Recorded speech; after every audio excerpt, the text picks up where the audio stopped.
Now we are started! Woohoo! Yes, it is time for more Higarashi. When they cry.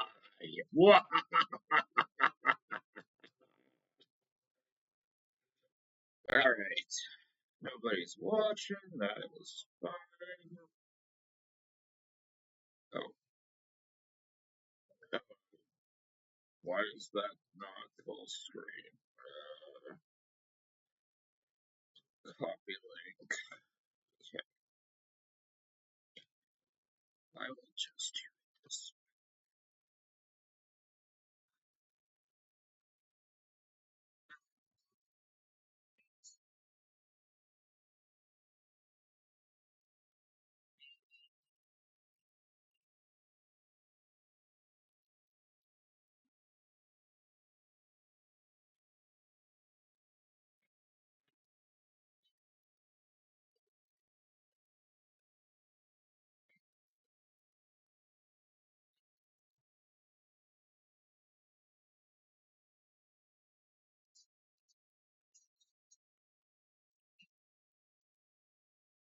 Sure, uploaded to Facebook because I'm not sure if you did or not.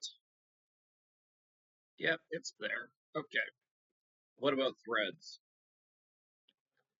Because it only listed one out, but oh, for some reason it didn't go to threads.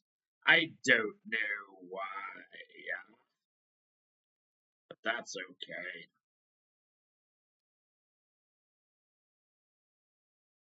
Yep, that's fine.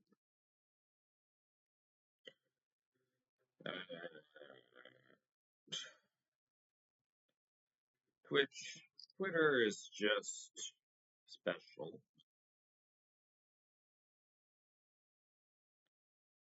Na, na, na, na, na, na, na, na, na, na, na. Okay, where's the thingy bopper? There it is.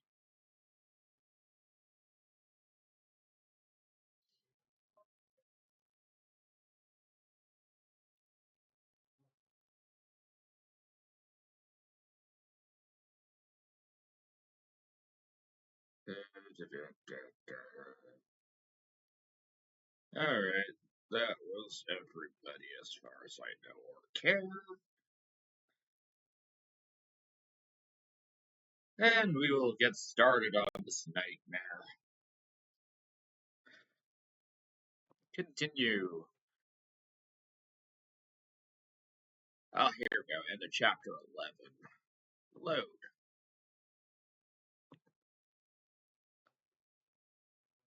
Keiichi, Keiichi. Just leave him alone. His friends went missing. It must be really hard for him. Normally, my dad never shows me any consideration, but this time he did. Shouldn't Keiichi stay home from school for a while too?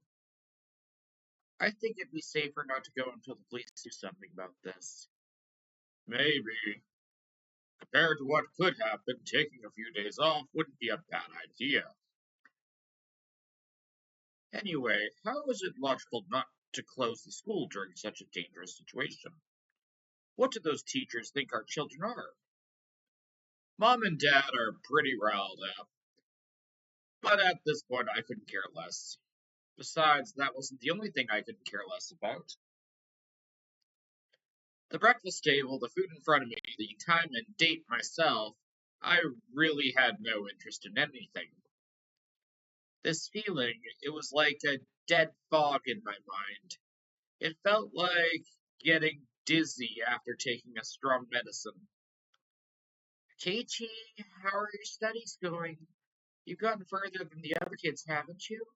If you have, you can take a few days off, right? I didn't even feel like answering. Today was Thursday. Only 4 days had passed since the Watanagshi festival. Such a short time, and yet now things were completely different. Everything had changed. The tranquil village, bright and clear, as if it were an Indian summer, had undergone a total reversal.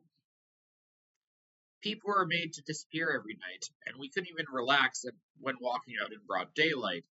The village had become a world of fear. I had no right to curse this outcome.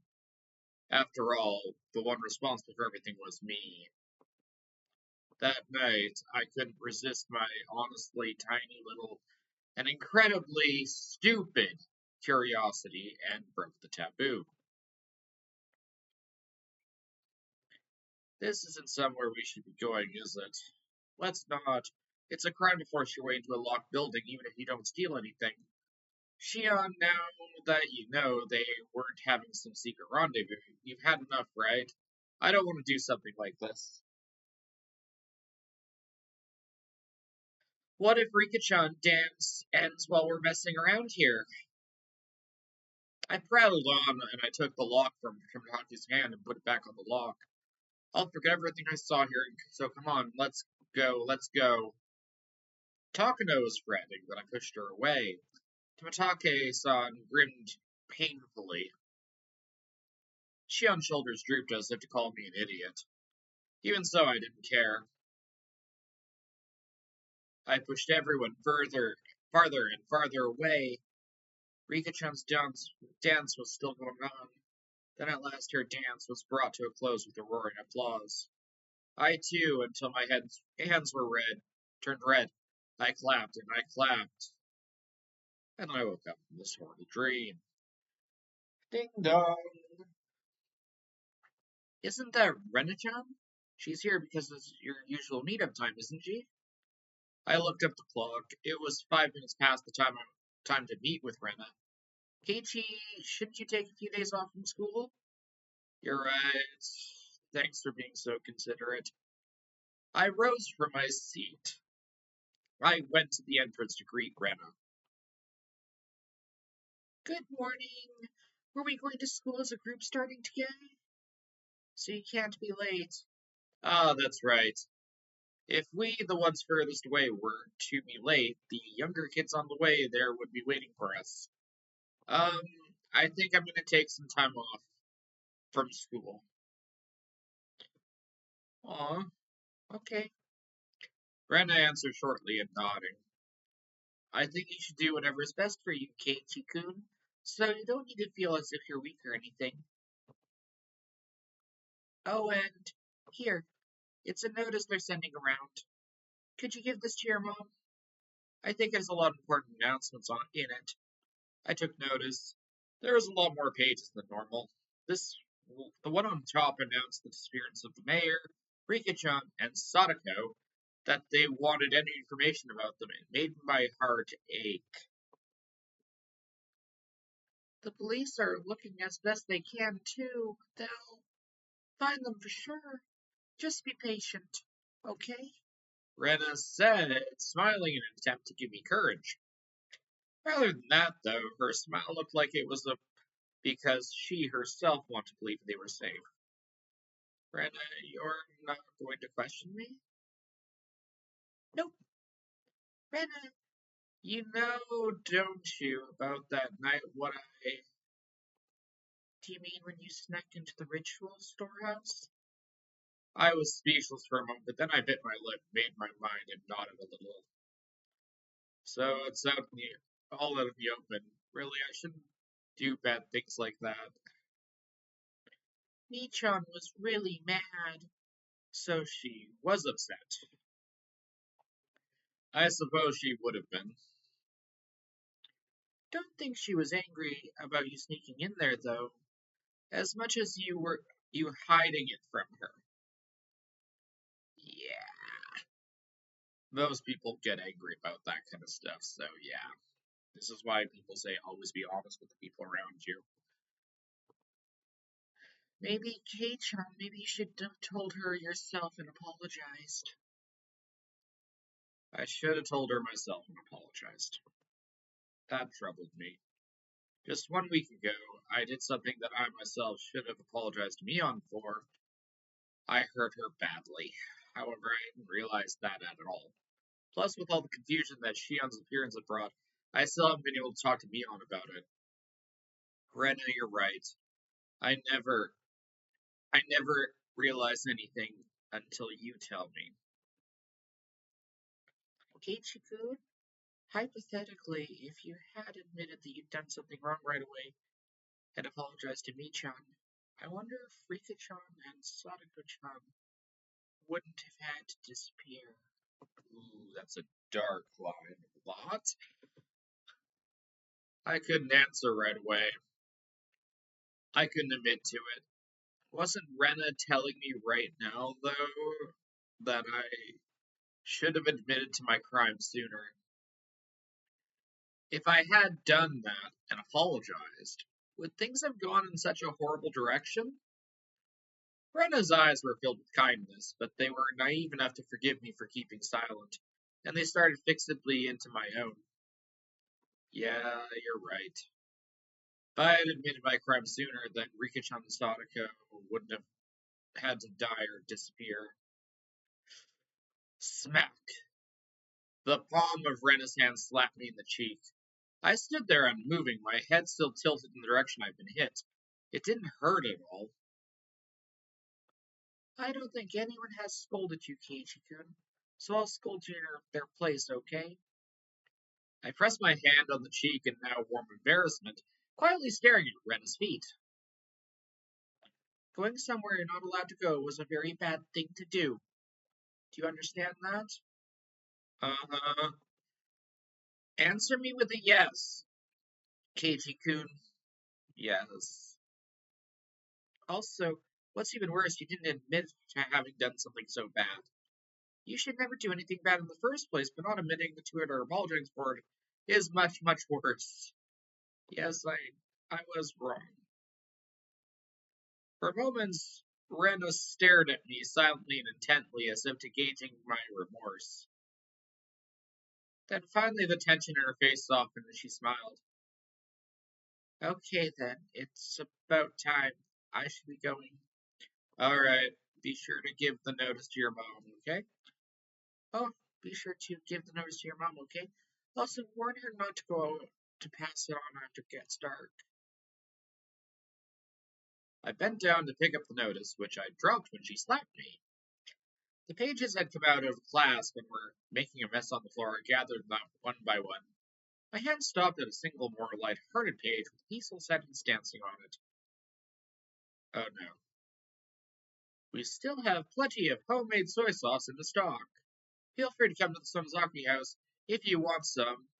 Uh-oh. That's not suspicious at all. What is this? I picked up the page and scanned the rest of it. They were stockpiling high-quality soy sauce that they got from a faraway relative in Akita Prefecture. They'd gotten a big shipment recently.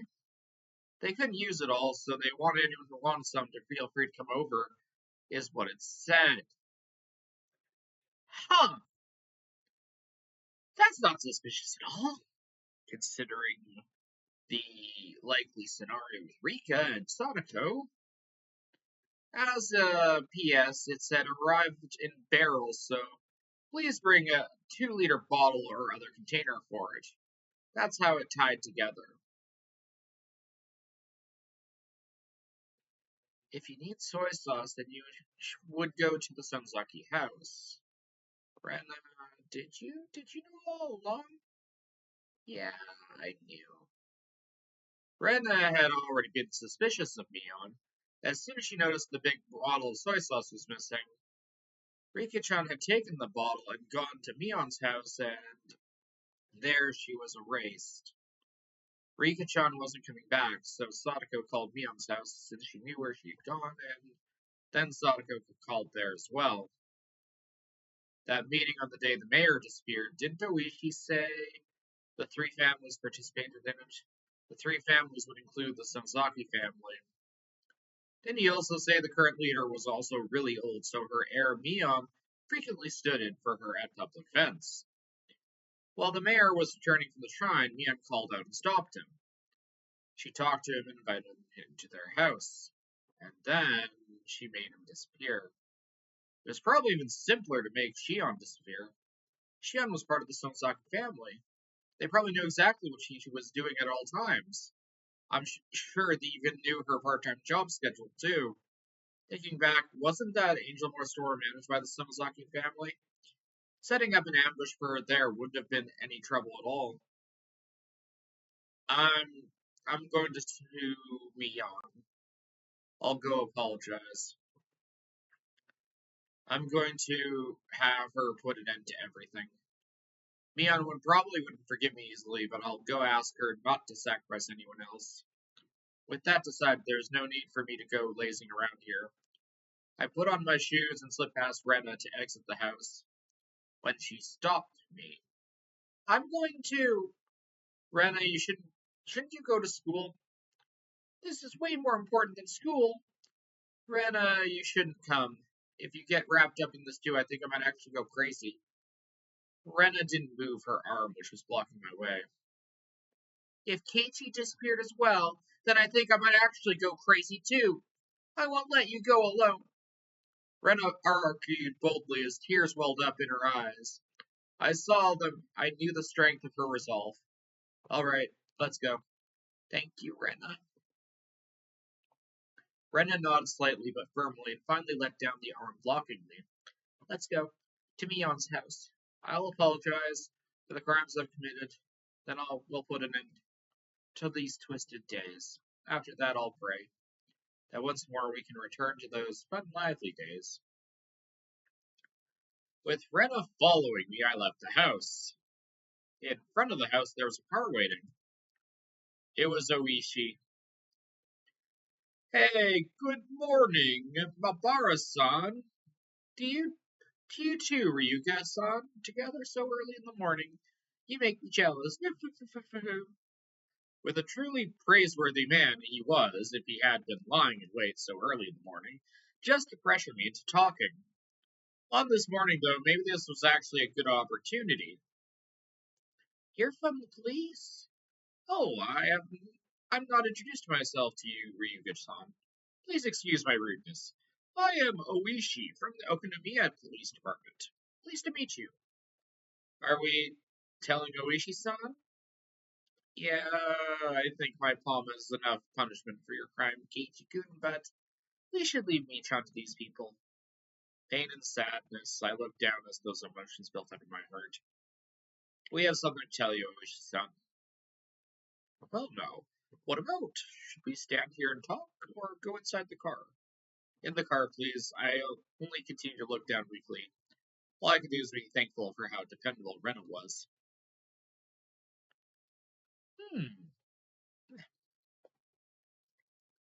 As Rena's urging, I revealed everything to Oishi-san. The latter, while making sure to throw in murmurs that he was paying attention every now and then, took notes. We continued that for a while. How do you feel? Don't feel a lot better now that you've told me. Oishi-san asked this while scratching his head with his ballpoint pen. Of course I didn't feel better. The price had been paid up until now for me not owning up to my crimes had been so immense. But as long as that payment wasn't returned, the load on my chest could never be removed. His radio started emitting static. Bzz, bzz, bzz. This is Kamatane. Oishi-san, over. Yes, hello, this is Oishi. We got news a few minutes ago that she's been absent from school. No movement at the Sonozaki house. Our target is still on the premises. Good, keep a close watch out. Roger that. Cars 3 and 7 just arrived to support. We've returned to base.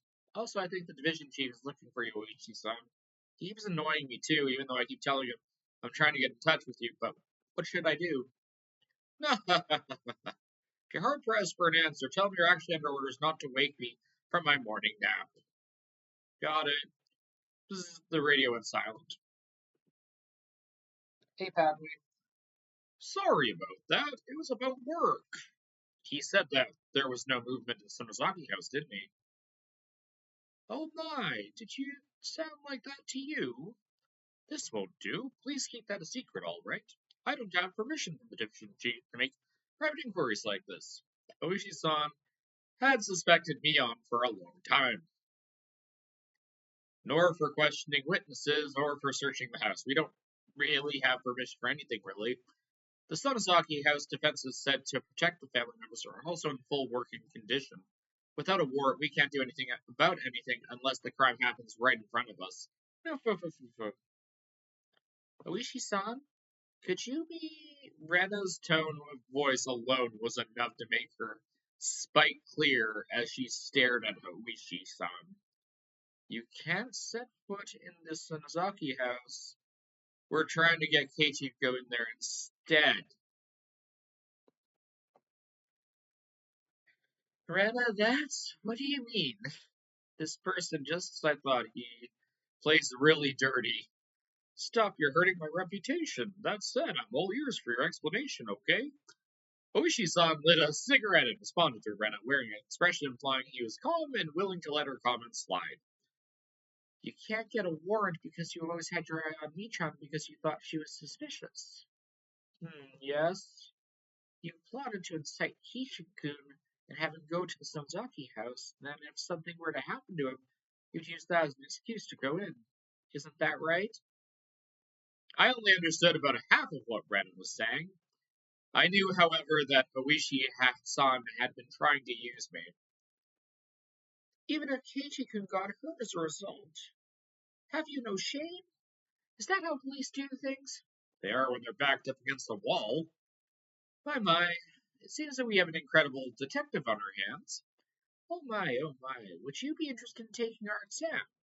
I'd gladly write a recommendation to you, letter to get you into the detective division.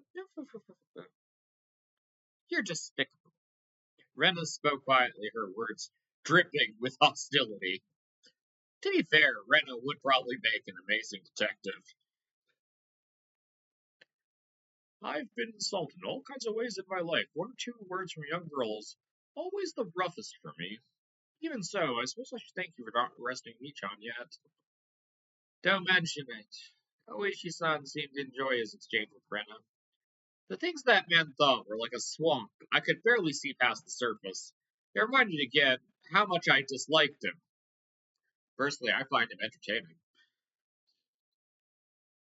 Now then, as the two esteemed friends of Mion Sonozaki, what do you plan to do now? Will you wait kindly for me to go over to the evidence, or request a warrant? No, we won't wait for that. We'll go and make Michan surrender herself. That's right. If she turns herself in rather than be arrested, she might get a lighter sentence. At this point, that was the only pity I could find in me to afford her. I see. I wondered if that will go well. If you're careless, you two might face danger, you know. Oishi-chan was measuring her resolve. So in a strong voice I declared, We're fully prepared! No, not really. Oishi-san gave us an unpleasant, yet seemingly satisfied grin. It was then I realized this man was trying to use us for his own convenience. If anything should happen to us, use that as an excuse. Though my greatest hope is that you will surround the place so the criminal can't get away.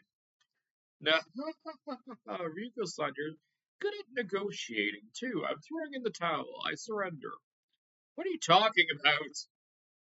If policemen surround Michan's house, then it will be insurance for the worst case scenario. Plus, it'd be another way of pressuring Mion to give herself up, wouldn't it? Ah, Oishi, Takuma-chan. Oishi, Takuma-chan. This is Kumatane. Go ahead. Our two friends are going to play at the Sonozaki house. Make arrangements so we can reinforce them if needed. Roger. The already too short conversation implied that our questioning was already part of their plans. Then let's get going. Want to buy some tea biscuits on the way there? Neither Ren nor went along with Oishi's stupid joke. Oishi stopped the car at the place where we always waited for Mion. Come to think of it, I've never been to Mion's house before. Well, we get to see the Sonozaki main house. I'm sure it'll be pleasant with rainbows and unicorns. I highly doubt it. I've only heard that it's right down this road. This is as far as I can take you. According to our information, there's quite a few security cameras set up in the premise. Still, don't worry. I've got a bunch of youngsters ready and waiting to slip past them and go in. We'll be monitoring the inside with one-way mic, so if you two get in for a loud scream, we'll know right away. Oh, that's why in the anime that happened. Okay. We'll persuade her for sure, so please be ready for her to turn herself in. In both our eyes was determination. It was the only method available to us for lightening the sins of our good friend. Be plenty careful, okay? You hear? You probably don't believe it right away now, but I don't want the two of you being sacrificed if that's possible. You're right about that. With that rude response, we left the car. The clinging humidity and the voices of the cicadas greeted us. I never expected this would be happening today. Let's go, Keiichi-kun. Rena took the lead and began to walk. I'm gonna save, though I suspect we are coming to the end of this chapter because I remember this part of the storyline in the anime very freaking clearly and vividly for a very good reason.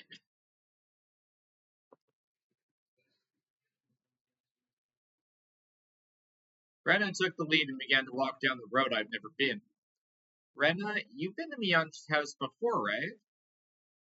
Yeah, a few times. It's really big house. You could fit a mountain in their backyard too. You can pick mushrooms and stuff, and there's fences everywhere. Big enough to fit a mountain. That was amazing. One of the three families controlling Hinamizawa and the head of the family of the Samazaki clan. Perhaps there was something to be said about its magnitude. The path continued onward, level and uneventful.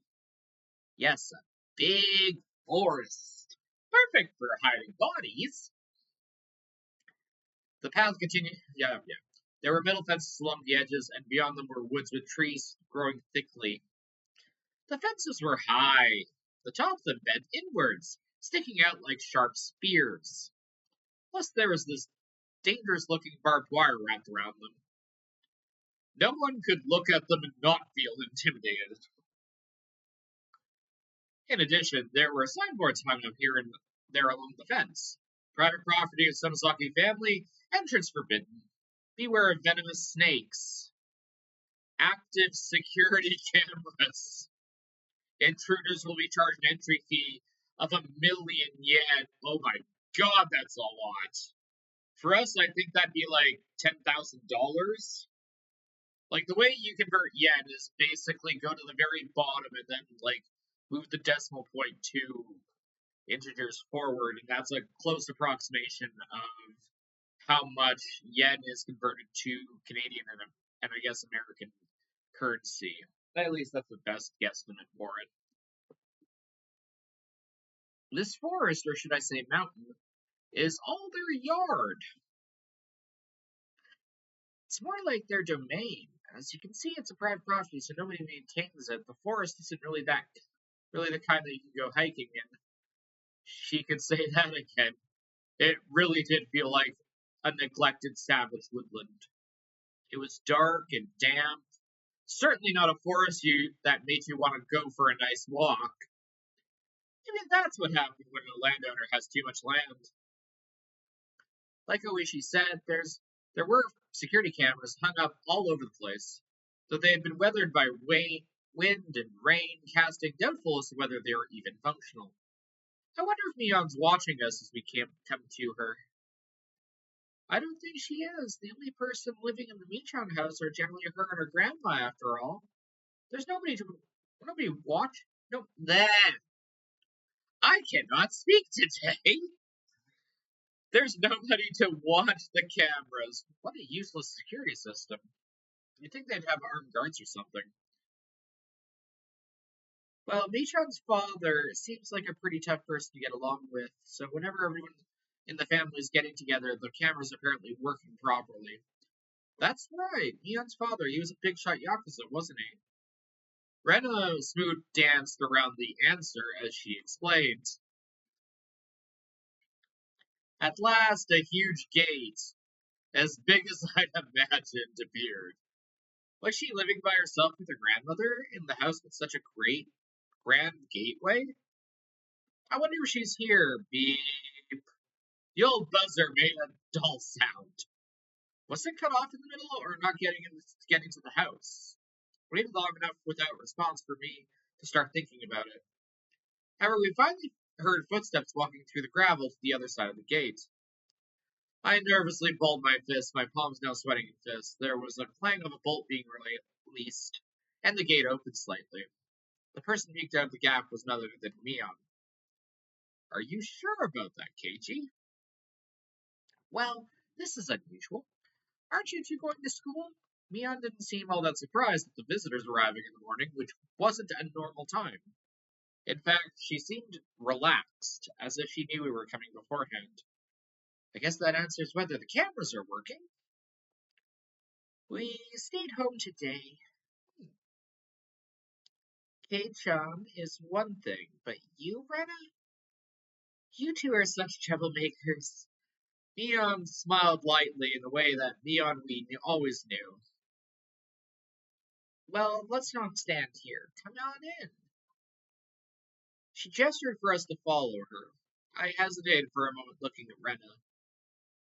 Let's go. Rena smiled cheerfully as we were passing through the gate of a good friend's house. I rally myself and then go to the gate too.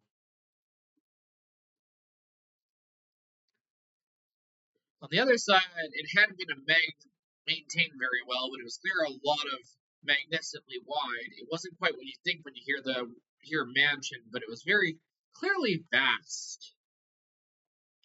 Was this the first time you've been here, Kei-chan? Yeah, this house is enormous. Steep thatched roofs aren't in fashion anymore. This place could be a tourist attraction. I want to rebuild it using totally average and boring reinforced concrete soon. Mion dryly smiled as she said that, then closed the gate and relocked the heavy bolt. Don't worry about it. Things have been dangerous lately. Gotta do at least this much during the daytime. Yeah, you're right. Maybe it was my imagination, but I thought I saw the hint of a shadow in her smile. Well then, good sir and madam, shall we show you inside? Please come this way. Mion bowed to us like a worker at a high-class hotel, then pivoted her heel and began to walk. Rena gripped my stiffening arm lightly. Keiichi-kun, you're too tense. We came to see Michan, remember? You don't need to be this nervous. That's right. When I get nervous, I tend to let everything show on my face. I'll stop tensing up. Even if something were to happen, there were two of us. Oishi-san's subordinates were waiting outside the gate for us, too. There's nothing to worry about. After thinking about it that much, I realized my nervousness was already gone and laughed at myself. What's this? Mion's. What's with this stone on the top of the newspaper? It's in the way. There was a pile of newspapers on the floor of the entrance. There was a large rock on top of them. I didn't understand why something like that was here. Rena noticed me looking at it questioningly and giggled. Rena, do you know what some kind of good luck charm? If you don't really know, then feel free to move it out of the way and put your shoes there. Keiichi-kun, there's a nest of swallows right above that stone. Huh? Oh, you're right. This house is for people, but swallows still come in without permission to make nests. It must be like a tradition for them. Whenever spring comes, they always make a nest here. It's kind of annoying, though. In other words, it's a sign not to take off your shoes here because swallow poop could end up in them. I couldn't help but laugh at the silly contraventions. My laughter naturally spread to the other two. A really long time ago, the Sonozaki family apparently cultivated silkworms. Our ancestors would get all worked up over exterminating the swallows. When I think of it that way, maybe this was just our desserts. Just desserts. Anyway, come on in. Inside the house wasn't very bright at all. It was dimly lit, in fact, but mysteriously I could still feel an elegance to this place. Mian seemed to want a more modern building, but the traditional house like this aren't too bad either. You're kidding, right? There's a terrible draft. The winters are freezing. Don't make my house into a property of cultural significance and getting in the way of renovations, got it? What I want most is a house like yours, Kei-chan. I'm pretty jealous of it. Seems like it'd be warm in winter. Oh, but the snowfall seems like it could be a problem. Snowfall's a problem? Does Hinozawa get that much snow? Our longitude is south of Kanto, isn't it? Isn't this the region warm? Haha, you don't know, Kichikun. Hinozawa is an area that gets heavy snowfall. When we get a lot, everyone gets buried. Sometimes you can't even get out of your house. Sometimes your car gets totally buried too, and you can't find where it is. I wasn't aware of that at all. Hinozawa was a bad place in winter. Come to think of it, my dad, he said something like this place gets plenty of snow so we can have fun building igloos. Still, your front door getting buried, you're not being able to find your car. That's way too much snow. Not that Saskatoon can be any better sometimes.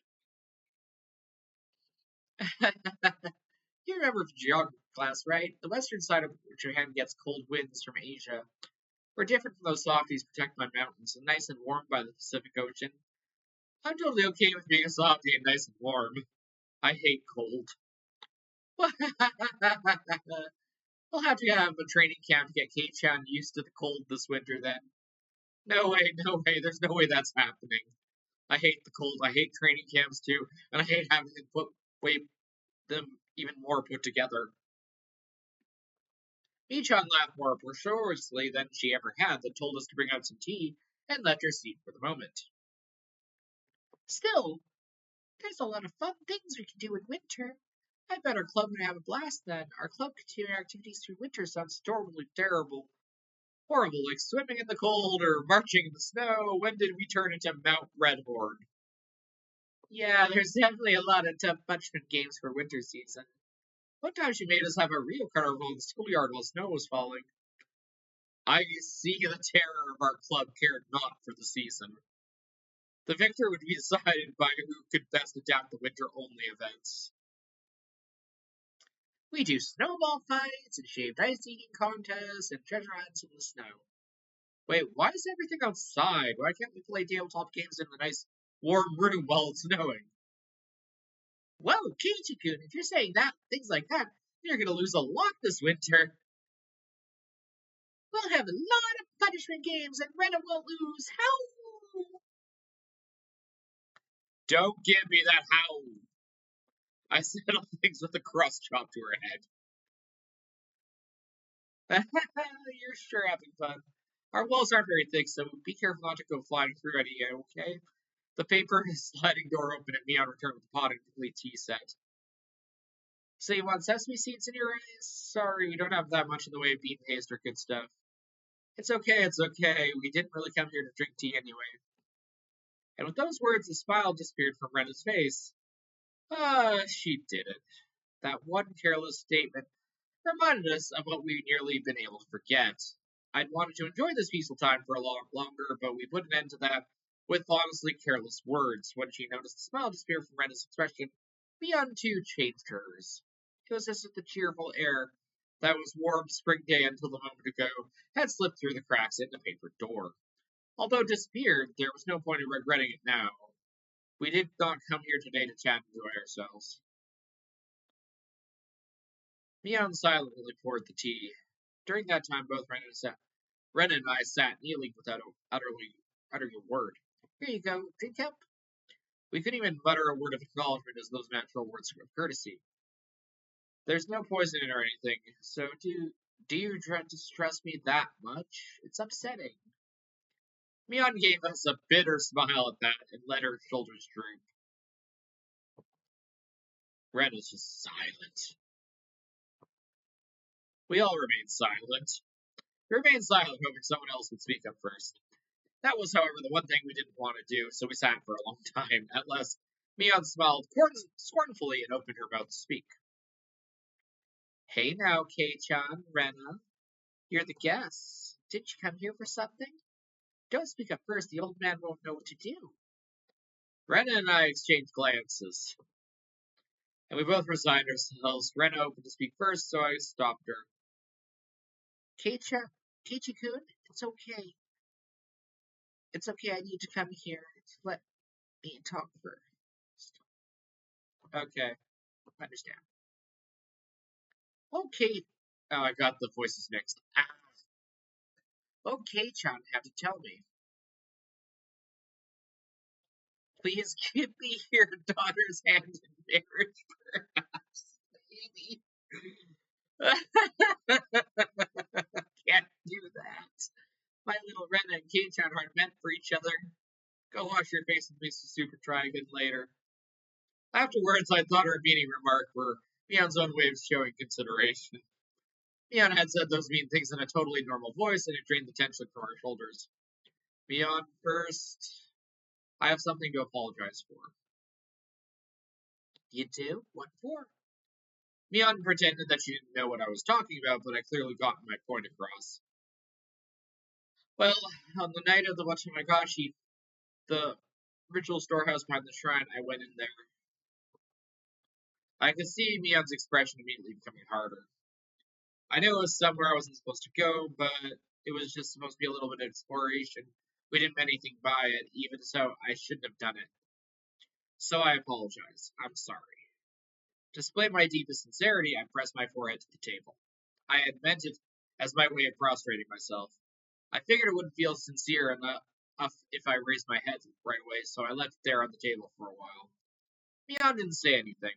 With my face down, I couldn't tell what sort of expression Mion had. Only the voices of cicadas filled the room. Mixed with them, I could hear the sound of the clock ticking. That was all. When I started to struggle to breathe from having my head thrown down for so long, Mion told me to stop. You got me there. I didn't expect you to pitch it to me straight. You got me on the ropes. I looked to see Mion's face was calm, but she was smiling faintly. If you understand that, even though it was only a casual exploration for you, Kei-chan, that there are a lot of people who think it's no laughing matter. Then it's okay. There's an old saying when in Rome, do as the Romans do. It's been days since then. It might be too late, but I apologize. What I did was wrong. Please forgive me. I could feel pitiful tears welling up within me. If I had done this sooner, maybe nothing terrible would have happened. It's okay. If you know what you did was bad, then that's enough, right? Mian spoke as if it was someone else's problem. I wasn't happy about it. Me-chan, Keiichi can apologize seriously. I think you should respond seriously as well. I am being serious, though. I did not look serious to you, Rena. You don't. Rena was giving her tit for tat, so the room's atmosphere began to grow sharper. She was right. Even though I came here to speak from the heart like this, it felt like she hadn't been taking this seriously. Obviously, Rena wasn't fond of that. Keiichi-kun, I think you can get up now. Let's tell her everything. That looks like what Mie-chan wanted too. I had known it would turn out like this from the beginning. Hadn't I come here prepared for that? I mustered my willpower and bit my lip. Mion, you called Rika-chan and Sadako-chan the day before last, right? I don't remember doing so. If you have a reason to think so, let me hear it. That's interesting. It was evening before dinner time. Rika-chan should have come here, bringing a big bottle of soy sauce to have you share some with her. Mion was trying to keep from showing any reaction, but I didn't miss her eyelids twitching just a little bit. Why do you think that? It's not hard to understand, Michan. You saw it too, didn't you? Rika-chan's room. Mion put a finger to her forehead and acted like she was thinking. There was chilled tofu, but no soy sauce. Plus, the big bottle of soy sauce that should have been under the sink was nowhere to be found. What? Is that why she would come here? Mion dropped the act. You wrote it yourself in the notice, didn't you? That you share your soy sauce. That look right there. Who does that remind you of? Mion scratched her head. I heard her everly faintly click her tongue. It was as though we found out she purposefully given too little change to a servant. That's all I could feel from her. Then Michan, Rika-chan, you, you hit her. Rena hesitated for a moment. I could tell she didn't want to use the word erased, and that she was struggling to find another word. That was really supposed to be the end, wasn't it? For you, anyway. What are you talking about? You didn't foresee Rika-chan would tell Sadako-chan that she was going to your house, did you, Michan? Then Sadako called. Might Rika-chan be imposing on you? Yeah, probably just like that. You sound just like her. Michan, you were in a bit of a bind then, because someone knew that Rika-chan had come here. So you decided to lure Sadako here, too. Lure her out? Like how, I wonder? Mion prodded Rena on as if trying to get to the good part of an interesting story. I, however, knew I had been watching Mion change the whole time. She was restlessly twirling her finger. She had clearly lost her calm. Of course, it was really a slight thing. Only I, who had been watching her this whole time, would have noticed. Yeah, yeah. Mion was panicking. Is that what she's doing? I don't think so. What Rena was saying must have been a bullseye. It probably went like this. Sadako actually made too much dinner today, so why not come over and eat? Rika-chan came earlier and already ate some. Something like that. Scratch. Mion's nails dug into her knee. There's no recordings of the phone conversations or anything, so how do you know that much? I know because the dinner that Sadako-chan made for the two of them was plastic wrapped in the refrigerator and hadn't been touched. For a few moments, Mion's face was frozen in utter amazement. She looked like she couldn't believe that this person in front of her was Brenna. But just that to go on, how did you even guess what we said over the phone? It's a long explanation, so I'll get to the point. Contents of that refrigerator provide a vivid account of what she said over the phone when you lured her out.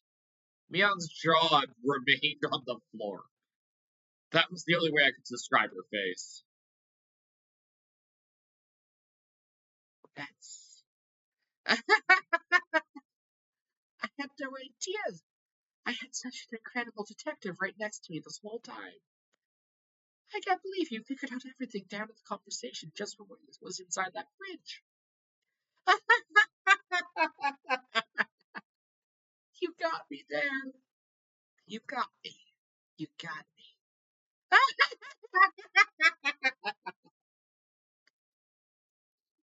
As if a dam had burst, Mion convulsed into laughter. Her laughter, though, definitely did not make us want to laugh as well.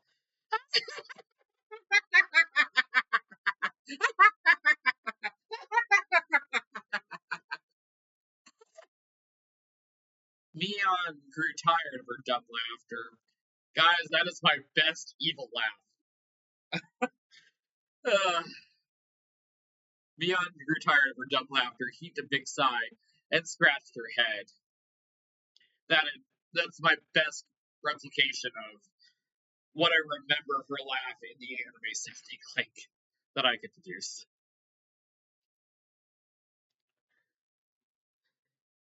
It almost seemed like Mion had lost a detective punishment game for the club or something, and her punishment had been decided.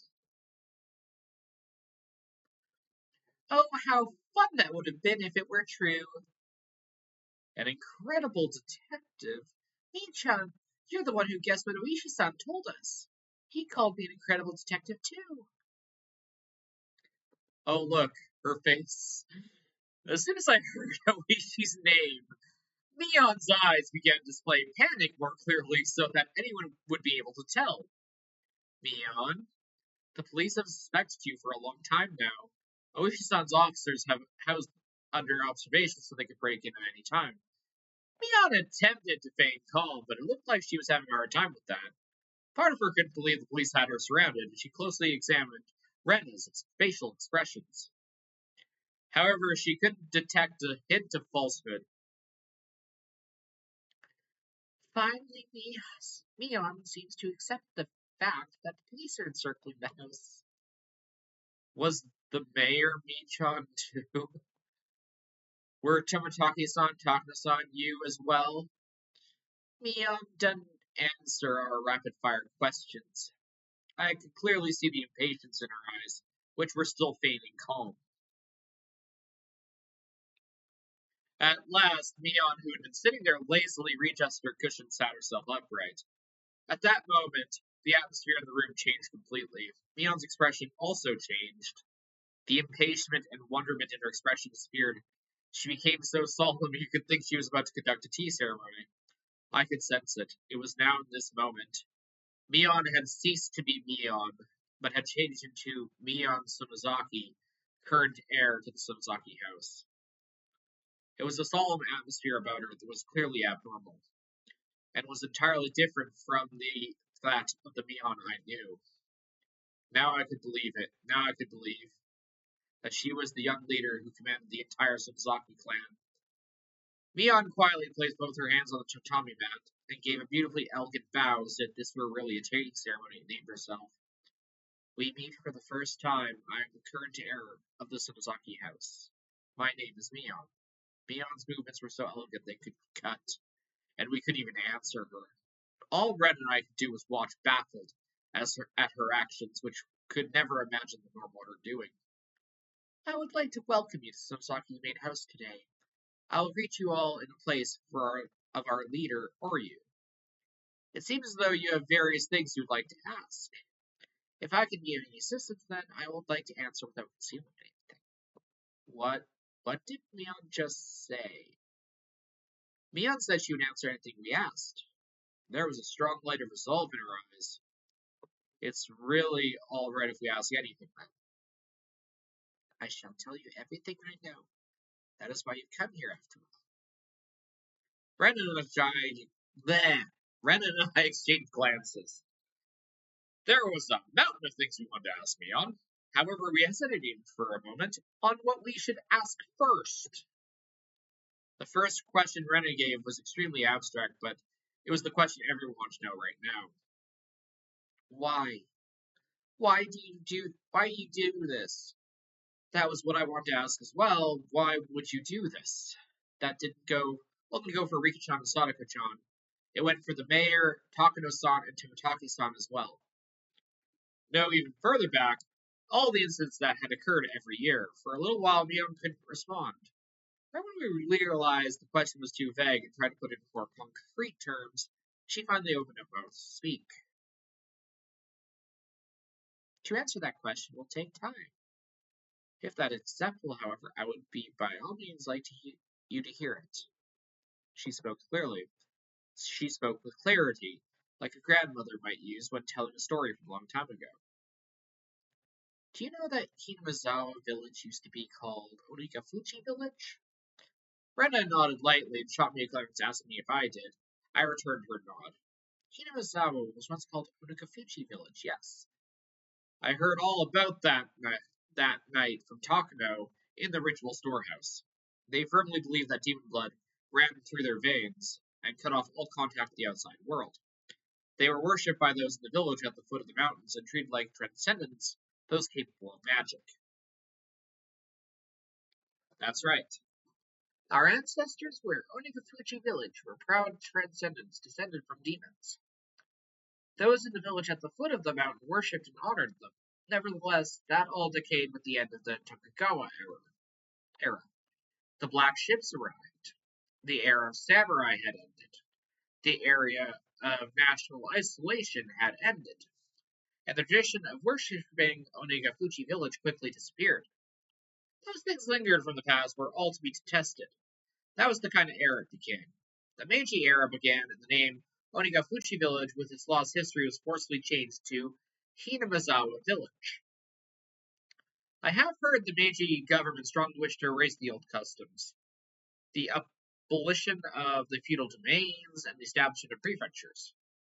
An era had begun seeing Japan sprinting up the stairs that were beyond their means to try and reach the same level as the rest of the world.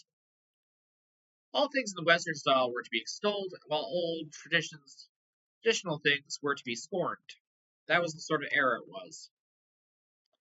Our ancestors in Onagafuchi village were proud transcendents descended from the demons. Onagafuchi village disappeared in a flash. At last, Japan provoked the great European powers colonizing countries in Asia one by one began a policy to increase its wealth and military power so that it could stand as a global power in its own right. Conscription began. They won the war after war of the First Sino-Japanese War and the Russo-Japanese War until the Pacific War broke out. They recklessly climbed the staircase toward modernization.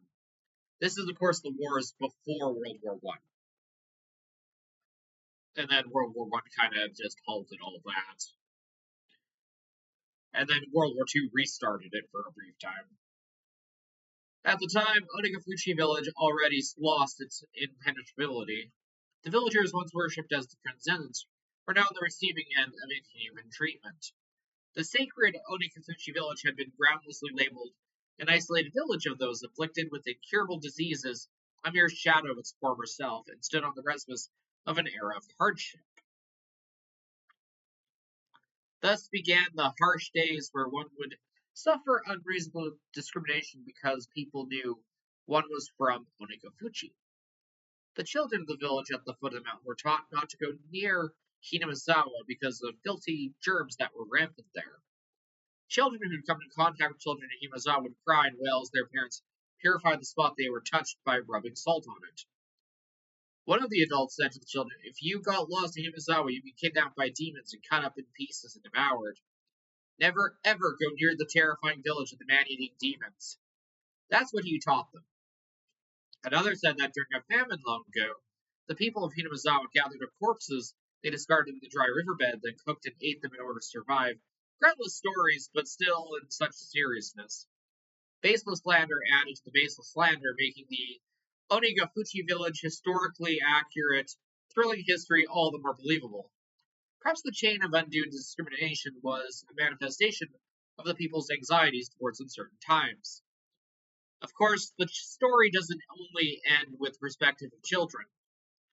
If anyone found out you were from Onagafuchi, you would be turned down from any job you applied for. People would even go back on engagements and marriage proposals. As for the marriages where one partner had lied about it, as soon as the truth got out, there were made to divorce. Jeez. This even caused trials. They would appeal to where one came from wasn't important enough to reason to divorce. They would, however, lose their case. Lying about one's birthplace apparently constitutes a heavy act of misrepresentation in marriage. That's terrible. I've heard such a discrimination towards those in small villages in civic classes. Just because others knew you were from a tiny hamlet, you'd be subjected to every societal disadvantage there was, a modern form of bullying. Though I only memorized that because it was going to be on a test at the time. I recall being suspicious about it and unable to believe such discrimination occurred in modern Japan. Well, I suppose I can't say that they weren't asking for it. Our ancestors were proud of the demon blood flowing through them. They lived their lives boasting about it, scorning those at the foot of the mountain after all. They struck fear into the villagers down there with their mistakes and demanding gifts of dread and tribute. With that, Neon smiled for the first time, albeit in a self-mockery. During this Pacific War, despite the slogans that all the country was acting as one, those from Inamizawa continued to suffer all manner of discrimination. There were too many ways to count. They would send their husbands and sons to war, and the women at home front would suffer greatly too. My grandmother remembers it well. She remembers it being a difficult time. Even that bitterly long war, however, finally ended in 1945. Yeah, yeah. Whose side were you on that one there in Japan? Yeah. No surprise they didn't want to label their defeat, especially how much demonization happened to Germany, Italy, and Japan for what they pulled in World War II. Hinazawa lost many male hands, but at last their fathers and husbands and sons returned to them. Of course, there were only so many who didn't come back. Nevertheless, for those in Hinazawa who were at their limits, barely able to maintain the village without the men, their return was a very happy thing. MacArthur and GHQ set to work on drastically improving mindsets and strove for the abolishment of unfair discrimination. They could feel a day breaking on a dismal night that was the previous era. Hinamizawa was on the verge of turning into a ghost town. Those in the village started to say they should rebuild once again and got to work trying to make the village an even little more plentiful. During that time, someone appeared who built up a fortune through the vast number of dealings in the black market. That was Mion's grandfather, the husband of the elderly, currently family leader Sohei Sonozaki. Sohei said that he managed a food warehouse in the Harbin after being dispatched to the Chinese mainland. When it was time to pull out, he conspired with his superiors and comrades and stole a great deal of the army's canned goods. He hid them somewhere in the Seto Inland Sea and sold them widely at a high price on the black market, thus earning a fortune. Sohei didn't spend that fortune for his own pleasure either. He entrusted the amount to his wife, the head of the Somozaki house. Let's revive this ruined village. All who live here are families, and this fortune is our collective property. So he proclaimed to my grandmother, the current head of the family. That vast fortune was a huge reason why Hinamizawa was revitalized after the war. I see, with that, Hinamizawa came back to life, and that's how the Somozaki family had established its current prosperity.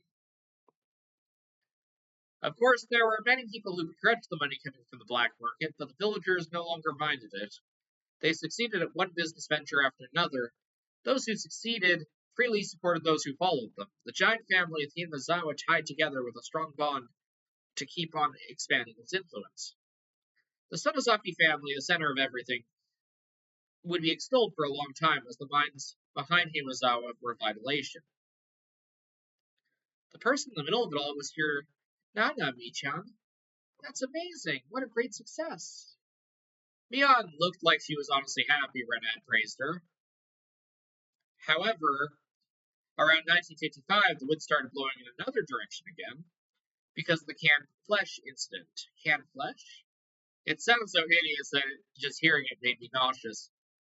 Someone naming himself as my grandfather Sohei Sonozaki's superior confessed that those canned goods had been human flesh. Hinamizawa, a village in which demons lived, ate humans. They were just about to wipe away that curse stigma. The light had finally started to see, and their peaceful lives grew hazy and disappeared. The shocking truth was revealed by his former superior. The stolen provisions from the old Japanese army that had been a huge cornerstone of Hinamizawa's revival had been canned human flesh. Why were there cans like that? Wasn't Sohei just the manager of a food warehouse? His superior revealed that Sohei Sonozaki did not have the job of managing the food. In reality, Sohei's job during the war had been exterminating pestilent mice to transport corpses of those with the infectious diseases. It had been unfair treatment, all because of the lowliness of his origin. As a result, he returned safely without having been sent to the front line or being detained. Perhaps that was the only fortunate thing to happen to him. Finally, Sohei enlisted as an assistant at the military medical institution.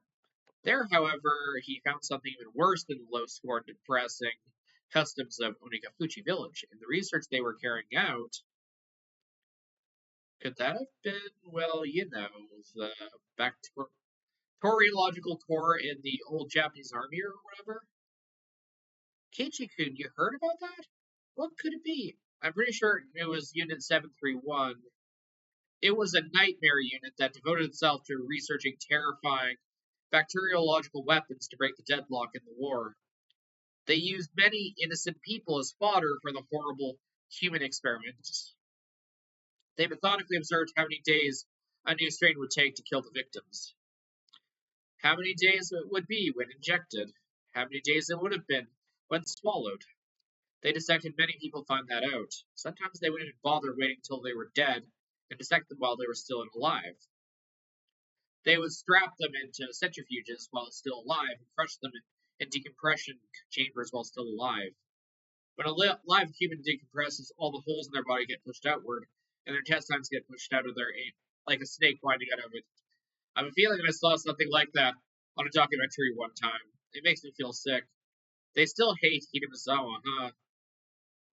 You said it. Miona agreed with me with a faint, sad smile. It wasn't much in the way of communication, but for some reason, I was happy to have it right now. The unit Sohei was in was way kinder research than that. They were researching concrete methods of reducing the difficulty of delivering food on the battlefield. The military's design at the start of the war completely fell apart, and the chronic food shortages broke out all over the battlefront. The food shortages led to malnutrition, and as their natural resistance lowered, the soldiers fell to one disease after another. Spirit and morale lowered as well, as they wouldn't be able to maintain their forces at this rate. Apparently, that's where the research started. At first, it was to find methods of delivering food to the battlefields. It was very broad and included things from violent methods like stealing from citizens to survival methods like how to cook unfamiliar insects in plant life. They were working out details, but they kept straying off course and going out of control until finally they knocked down a door called taboo. What do you think the easiest source of protein on the battlefield is? Ren and I knew the answer without being told, so we didn't answer. That's right, they were researching ways to handle using humans as food, fighting inwards, sometimes eating the flesh of enemies, sometimes that of allies, became the ultimate service paid to their country. They were deathly serious about this doctrine.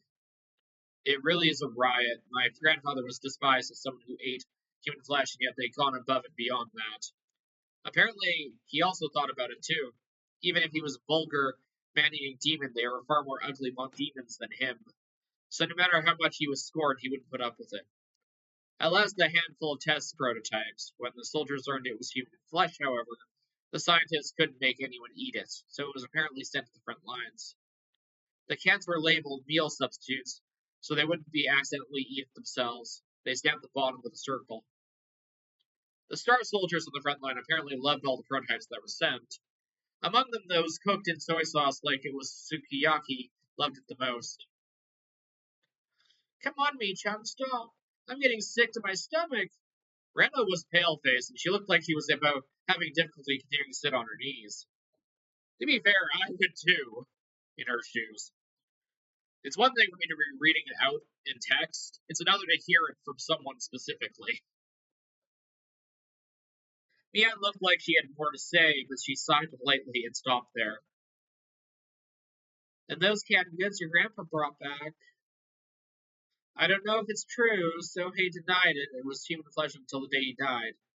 However, those begrudged Hidemazawa sent the revival called him a savage for making a fortune from selling human flesh, and the villagers began to be scorned again. They returned to a time where their children were jeered at and had rocks thrown at them.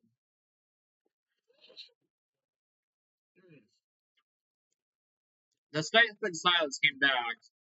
What a seriously hopeless and sad story it was. They were discriminated against, discriminated, and were discriminated against. Why must they attach worth and rank to it? Why couldn't they just live without looking down on people? Why can't everyone enjoy life together? I didn't know. Don't worry, Keiichi. That shit's everywhere in the world, so yeah. My grandmother, the family head, once told. Sorry, I was stifling a hiccup and belch at the same time. My grandfather, the family head, once told the children of the village this. If they throw a stone at one of you, then two of you must throw stones back. The children asked her, what if they threw stones at two of us? Of course, the answer was simple. You throw stones at two of you, throw them back with 4. They chase 8 of you with sticks, drive them off with 16. If they slander 30 of you, yell back with 60. Finally, the children asked, what if we're attacked by 1,000 people? That answer was simple. If 1,000 people attack you, then everyone in Hinazawa will stand up against them. It was the manifesto that spurred the people into action. My grandmother rose up not only as the leader of Sonozaki House, but the mother of the Hinazawa. It was halfway through 1955. It was a time of riots over the treaty with the U.S. were rampant, a time of battle and action. Oh yeah, that. I remember studying this in high school, where apparently the U.S. had established, technically, I think it's just an embassy now, but it was literally a base in Tokyo that was considered like American land, and largely they were just there to make sure Japan didn't keep continuing the war after the fact because they still wanted to keep fighting after, the end of World War II. And although this was after the bomb dropped in Hiroshima and a few other places, and that's why Japan ultimately surrendered. The people of Hinazawa joined together and fought, treating unfair discrimination as a crime against them. It didn't matter whether it was a child or an adult. If they heard a child had been told off, then everyone would crowd the house of the perpetrator, acting as a whole. They heard an adult being treated unfairly, and men and women, young and old, would band together and stand up against it. If you meddle with people from Hinazawa, you'd be in trouble. They probably figured that if they could make others think they'd won. Kei-chan, do you remember how many people came to help you when you were involved in those delinquents? Again, that is suspicious, because it wasn't her that helped him there, that was Shion. So why does Mion know about this? Or why is she referencing it? I recall how much of an impression it left on me, that people of Hinamazawa boldly claimed my rescue, yet the people of Kotomiya averted their eyes so they wouldn't get involved. My grandmother fought, my parents carried out the fight, at last peace returned to Hinamazawa. Of course, that peace had been placed on a razor's edge. When you consider the previous 100 years of history, and tranquility now can only be called a chance interval, standing on uneven scales. I actually heard a theory about this called the 4-phase timeline that supposedly, no matter what we do, history repeats. Where the cycle goes, if I recall correctly, crisis, resolution, prosperity, where the crisis is like the big world-changing one, which the example used was World War II, and then the prosperity part was like the boomers basically taking over the jobs and making a world that was prosperity versus what we're now dealing with now. And then, the third part is what I would call the chaos part of all rights kind of exploding outwards, culturalism and art and stuff going up, which is kind of what we're on the end point of. And then effectively we hit the decay phase, which some people argue we're already in modern day here in 2026, 2025. And then typically after decay is another world changing event, and then it shifts back to the prosperity thing after that's resolved. It was an interesting theory. It's not actually factual, but there's a lot of people that believe in it.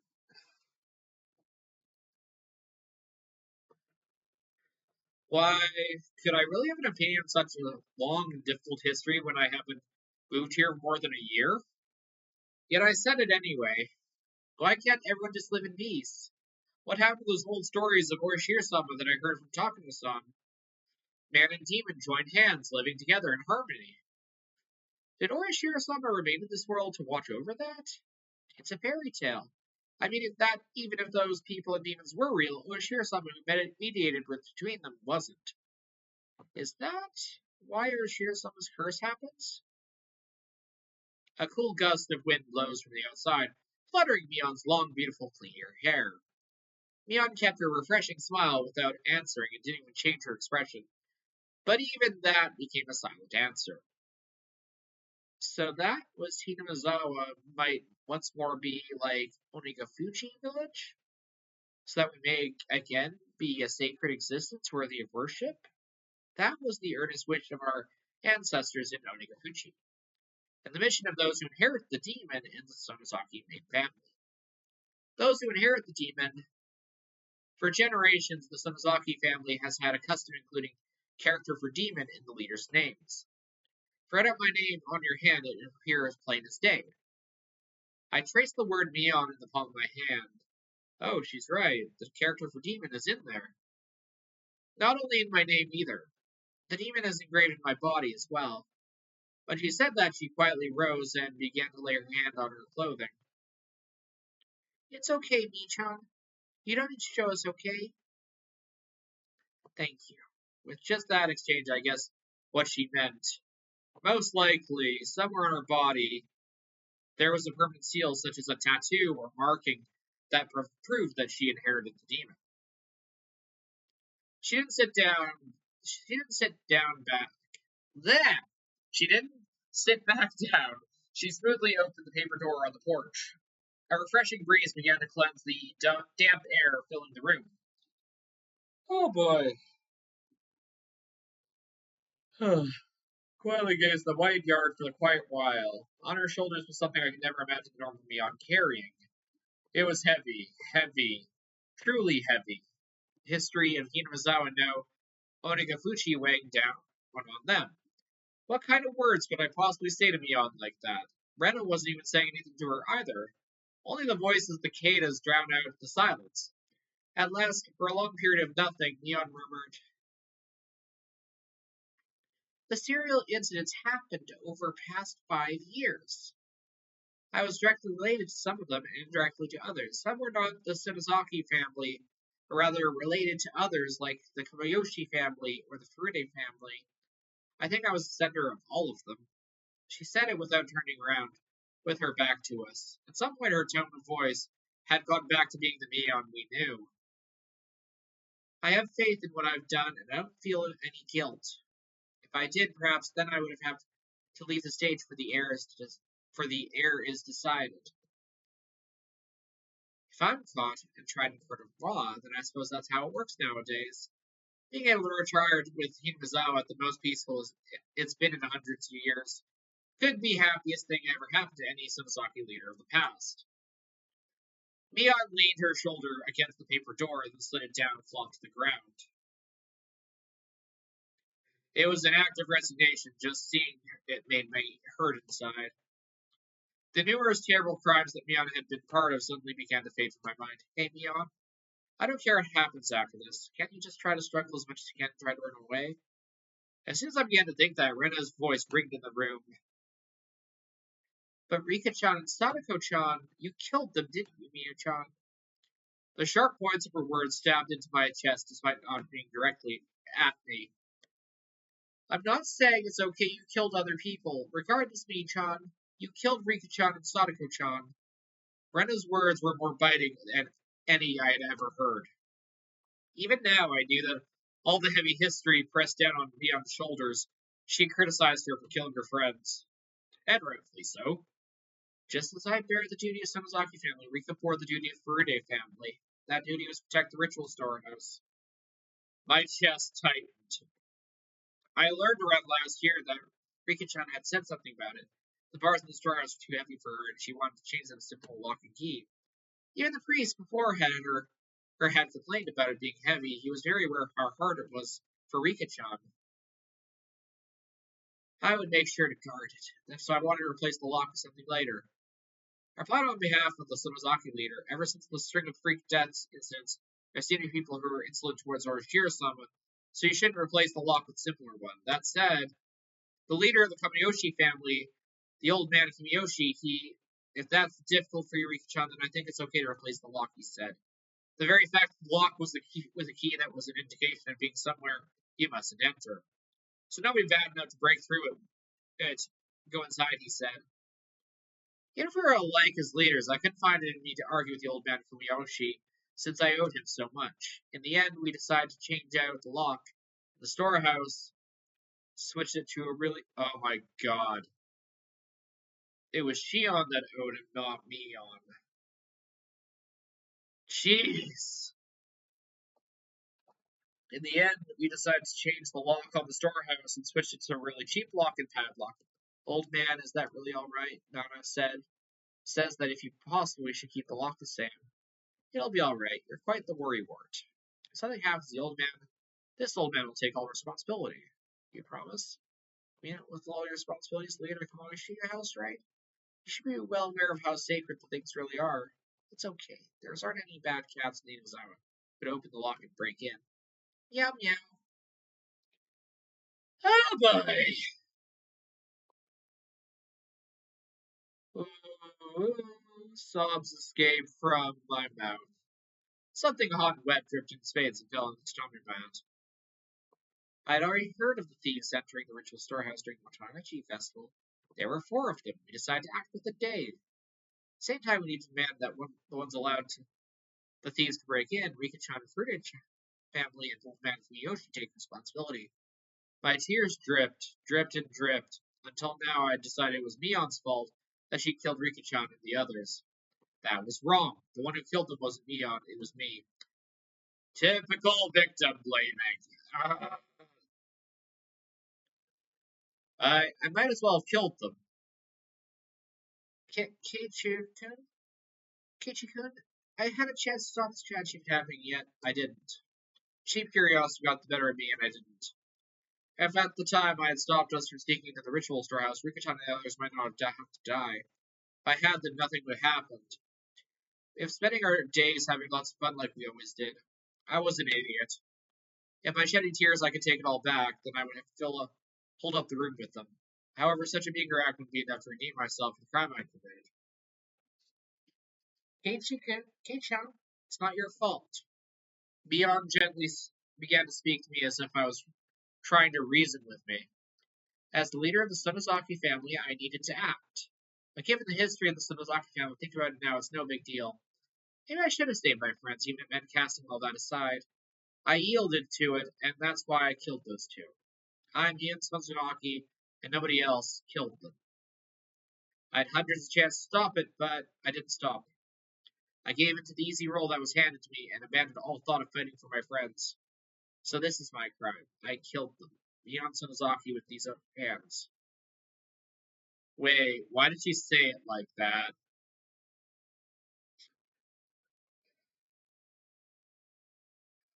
It shouldn't be I, Mion Sonozaki, killed them if we were talking to the real Mion.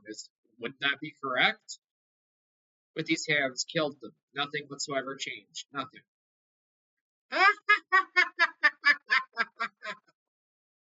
Her masochistic laughter was sad, especially because Mion boasted in the club that she would turn the tables on whenever Cricket presented themselves. It was so painful. Still, Michan, you saved one person for your own violation. Eh?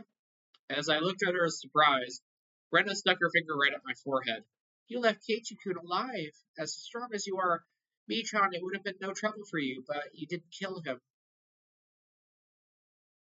That's right. Mion was so cunning that nobody could stand up to her even in our club if she had seriously tried to kill me. I would have been dealt with on the very first night. So many people have been sacrificed, but I was always left out in the cold. When I first realized it, even though people were disappearing one after the other, for some reason I had this vague belief only I would be left alive. Yeah, there's a reason for that. A very good reason. Huh? Why didn't I kill him? As a demon, I can't even begin to guess.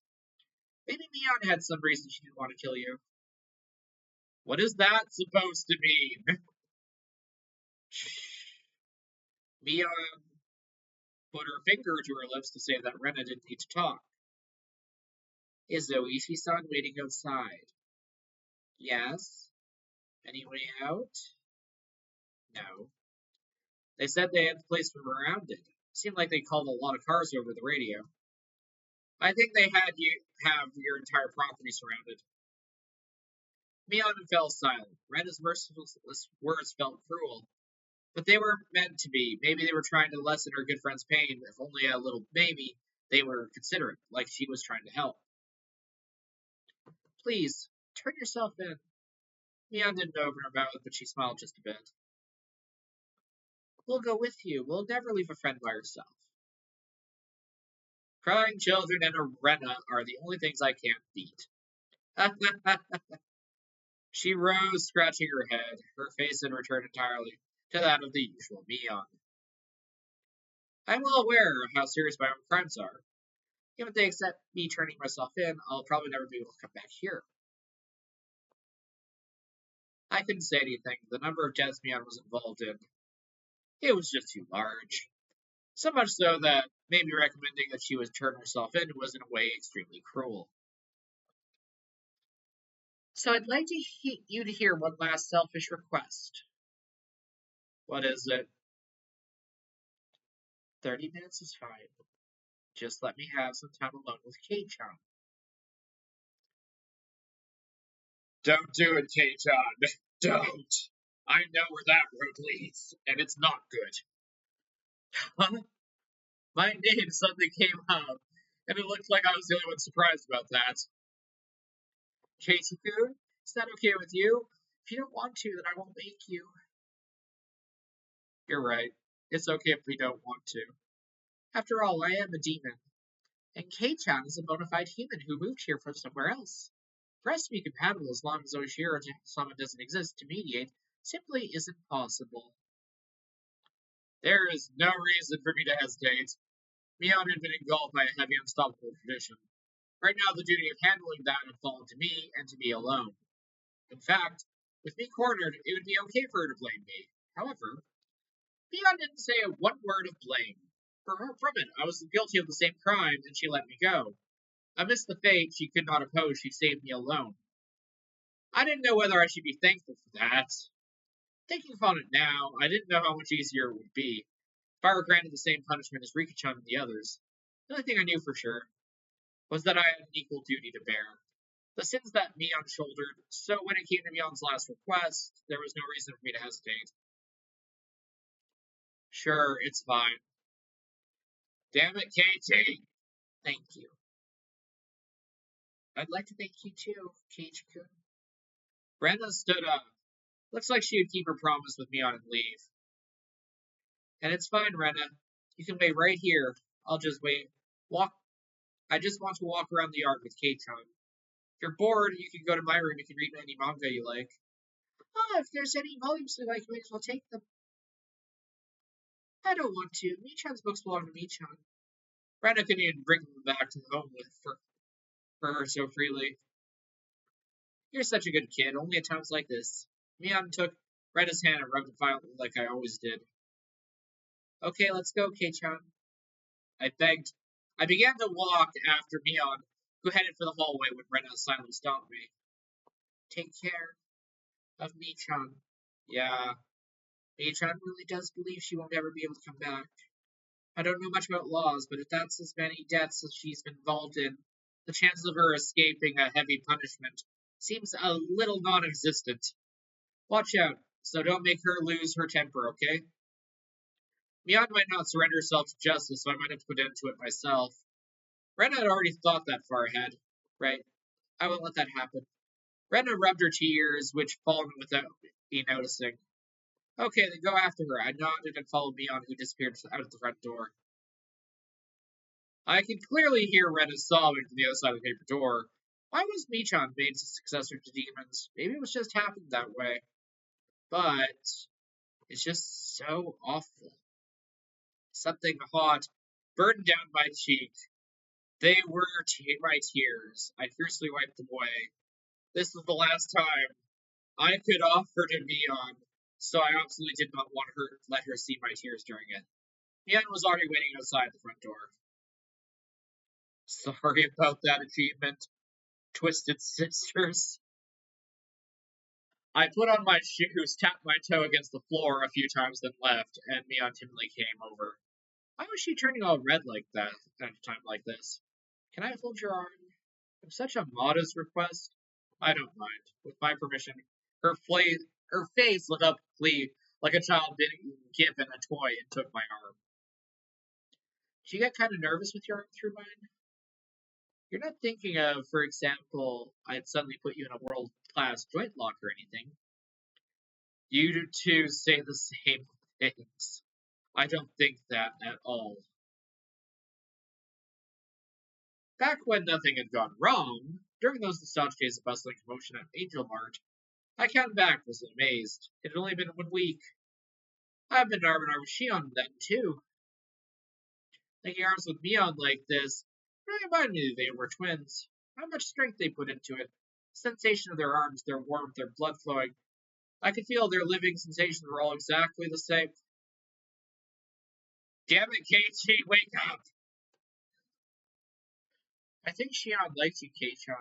I see. If that were a regular conversation, I might have jumped back in red face. Right now, though, no matter what I heard, my mind was at peace. Mion and Shion, you got along well, didn't you? Well, I wonder, Kei-chan. Do you think your right hand and left hand get along? Huh? My right hand and left hand, I don't think you could describe them as getting along or not. That's how our relationship is. You can't measure it by scales of how well we get along. It doesn't sound like it meant to go along that well. For example, one of your hands is dominant, so there is always a better hand. So there, if you only had one of it, you'd put it on your dominant hand without thinking, right? I think maybe it was like that for us. That doesn't mean that anyone would be okay with losing their left hand. It's just a kind of inexplainable relationship. I think maybe you live too close together and just stop being able to see it, but I think that means you two get along really well. I'm an only child, so the day before the festival, I was really jealous of when you and Shion were messing around with each other. I think you're jealous of something that doesn't exist. Yes, we're twins. We used to have a lot of fun playing tricks on people. Now that we're such distinctly different personalities, it just gets in the way. Were they cursed? Were they self-conscious? Their relationship's hard to understand for an outsider. That was the issue someone like me should intrude on. Just stay silent, nodding gently was the best way to advance the conversation. Mion passed the wide yard and invited me into a desolate forest we'd seen on the way in. Such a big forest, it was part of their property, so I couldn't help but feel small. It's huge. You must have had a great time playing it as kids, huh? Dot dot dot. Mion seemed silently reminiscing. I couldn't look at her mind, but she was probably thinking back to those fun days when they played as sisters without any antagonism. Every time the wind blew, it caressed the treetops and leaves making a swish and murmur sound. Mion remained silent for a long time, thinking back on her younger sister, whom she had gotten rid of with her own hands. There's no need for me to get a word in. Just walking like this, arm in arm, was enough. Mion suddenly stopped and turned. Shion is still alive. Really? Mion took a hard look in my eyes, then nodded quietly. Yeah? I've been thinking to give her the most horrible death of all, so I had her locked up. I never did think of a good way to do it, though. Mion sounded as though she hated Shion, but also deep down she couldn't completely detest her. So I took my other hand and wrestled Mion's hair with it. Mion didn't only save me, she saved Shion too. Mion may have become a demon and led many people to their deaths, but she fought against it and was able to save 2 people. As I petted Mion, she narrowed her eyes into a tranced smile and tangled her arm from mine. Then Mion quietly said, "Come with me. I want you to see all of my sins." Keiichi, run! Although, Kei-chan, it might be the worst thing you've ever seen. I could sense it. There I'd probably find all the sacrifices up until now. Look at them would mean accepting Rika-chan and Sadako-chan's deaths, as well as accepting that my best friend had done it. It already happened and it's in the past. You can choose not to look, Kei-chan. If you don't want to, then wait here. I will personally end everything. I was taken aback by how ominous that sounded. I heard what Rena had told me. Mion might not surrender herself to justice, but instead choose to put an end to things herself. I couldn't leave her on her own. Besides, I agreed to her last request, didn't I? Even if it was hard for me to accept, I'll still do it.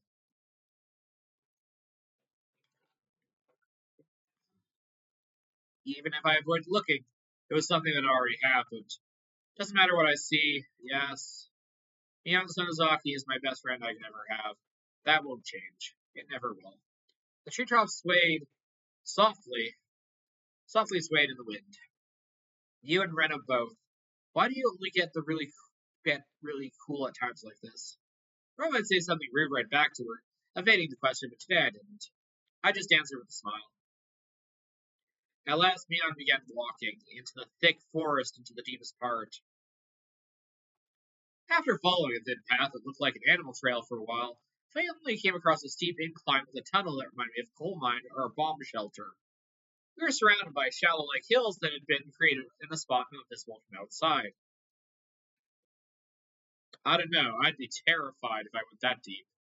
There's so many silhouettes of crows in the trees here and there. The abnormal odor I'd sung for a while was doubtless escaping from this place. If you want to turn back, now's your chance. I don't know what kind of person Miyamoto Samazaki is to you. But if you go inside, that Mion will probably... She won't change. I'll say it as much times as I need to. Mion is the best friend I could possibly ever have. I clutched my fists. Inside was probably a sight beyond anything I could imagine. Let my guard down, I might end up vomiting, so I endure it. I overcome this pain and this suffering. It'll never change that Mion is my greatest friend.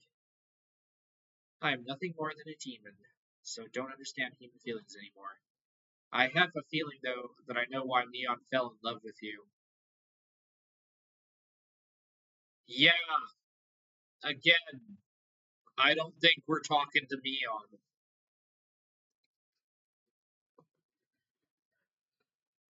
Don't say that like it's not related to you. You're Mion. You're not a demon. You're a human with human blood, and you're my friend. Mion made a gesture like she was wiping tears from her eyes, then placed a hand on the big door of the tunnel entrance. Remember what I told him as he was mistaking Shion for Mion at the start of this part of the chapter, way days and weeks ago? Now he's making the same stupid mistake. The lock on it was dauntingly strong looking. It seemed demanding to appropriate resolution from whoever could enter, just like the ritual doors. When the doors doubled open, a stifling rotten air and a bunch of winged insects came rushing out. I remember accidentally killing a hermit crab a long time ago by leaving his tank out in the porch, and how intense the odor it left. If that was the smell of a corpse, then this certainly was this smell like. Inside was pitch black, but Neon flickered a switch that turned a light bulb illuminating the interior. The path turned into a series of intricate wooden tunnels. We passed spaces that looked like they were storage. We passed a place that looked like someone had lived there. All this indicated it had been used as a bomb shelter and stockpile during the war.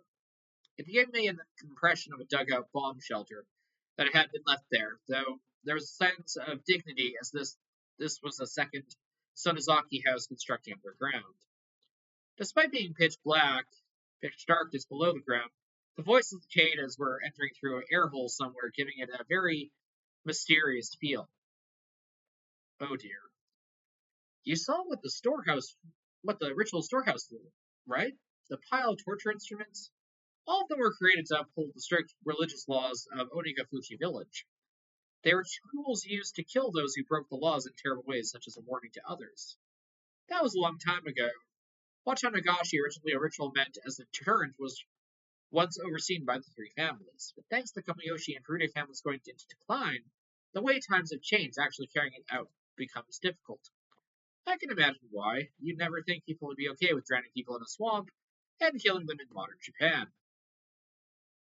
That's why the Sonozaki family built this. A secret place so that we could continue to conduct the rite of Watanagshi even in modern times. She literally just admitted that they still do them. What the fuck? Oh boy. Mion opened a large, strikingly different door, and inside was none other than a modern storehouse for ritual implements. Yes, more torture devices. And these are nearly as dusty. There's quite a few, isn't there? Some of them were actually brought here from the original storehouse. All things that have been rusty and covered in dust, they didn't seem that real, but the things here were different. No shit! Every one of them had been well maintained and kept in a state that could be used right away. Oh. Remember that reason that I told him when I screamed, do not go with her? And I said it for good reason? This is that reason. Blade schemes and spikes. Oh god. I still have to read that. And as the blades gleamed and spikes were sharpened. Also, perhaps as a precaution for splatter of blood, the walls and ceiling were covered in tiling you'd see in bathrooms. And there was even a drain set amidst the slight slope in the floor. There was also a coiled rubber hose along the wall attached to a faucet, perhaps for cleaning up the splattered blood.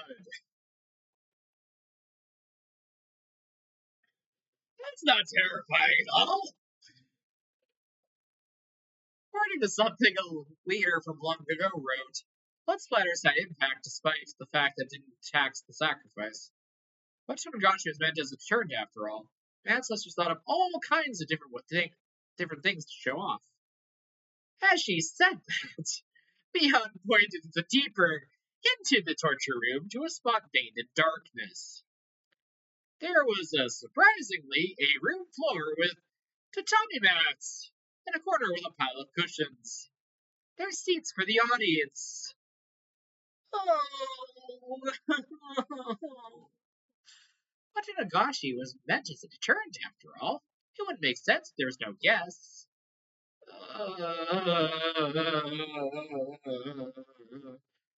Again, this is the arc that I love the most, but I'm also most terrified of. I couldn't speak right away. I couldn't think of anything to say anyway. Except that Neon was revealing all of this to me, made her heart feel any lighter, and I was prepared to listen for as long as I needed to. No, Keiichi, you really don't need to. I would blame you for running in the opposite direction at this point. Right here is where I killed everyone.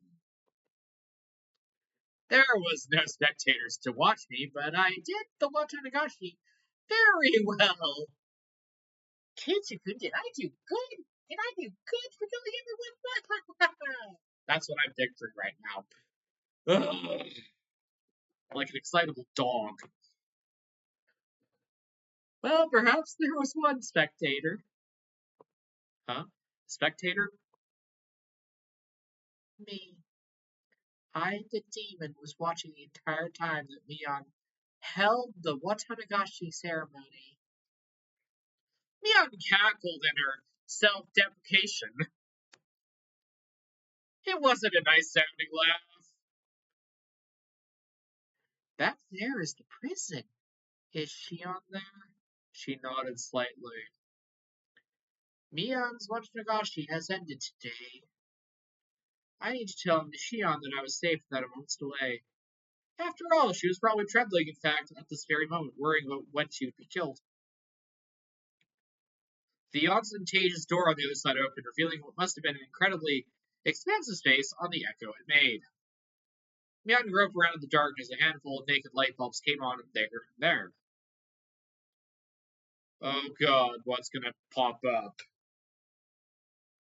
As my eyes adjusted, more and more of the great cavern showed itself in the faint light.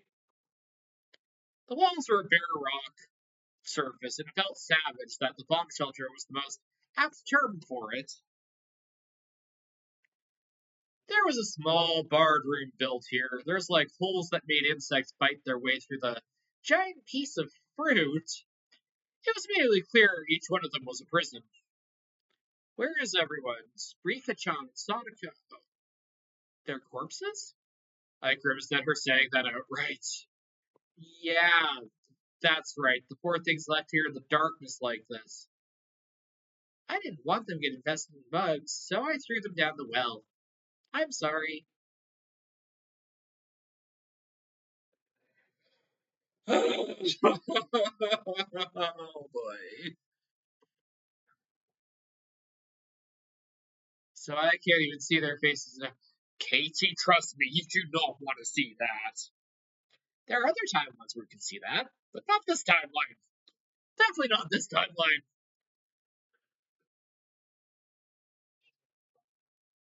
Once again, my feeling of regret at having confessed everything to Rika-chan came surging forth. If Mion hadn't attached the word sorry to the end of what she said, I would have punched her. No, punch her anyway, dude. She deserves it, and so much more. I don't care if she's a woman. Calm down, Keiichi Barbara. You said it yourself, no matter what Mion Samazaki is, your greatest friend. Is she? Is she now? Yeah, my greatest friend. I'm pretty sure Rena should be occupying that spot in this timeline, but who am I to say? I'm just the damn narrator, and let's play doing this. I needed myself to hear it out loud. Then came the clattering of the bars in one of the cells deeper in. When I noticed it, I looked up as well. Shion? Is that you, Shion? Kei-chan? Is that you, Kei-chan? I ran over to the cell. White hands peeked out from the gaps in the bars. It was really her. Are you alright, Shion? Are you hurt? No. No! No!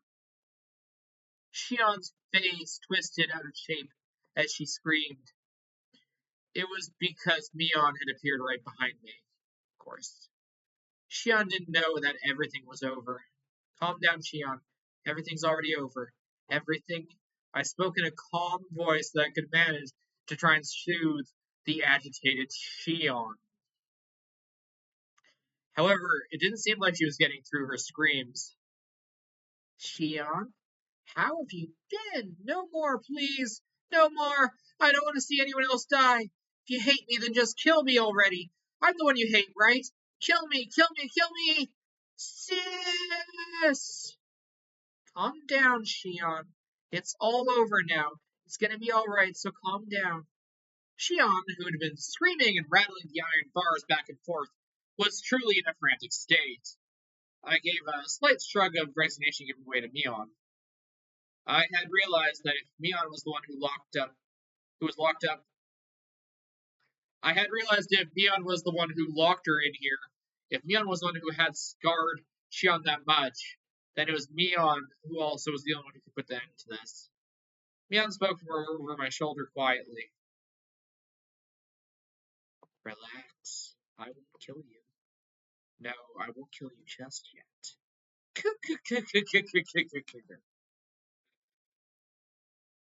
Keiichi, if there was a time to run, now would be a very good time. She burst out into bizarre laughter, even as trying to make Shion's madness even worse. Shion broke into a fierce shiver and brought on that laugh, and rattled the iron bars as she wailed. Please stop! Don't kill Kei-chan! Kei-chan has nothing to do with this, does he? If you're gonna kill someone, kill me right now! I don't want anyone else to die!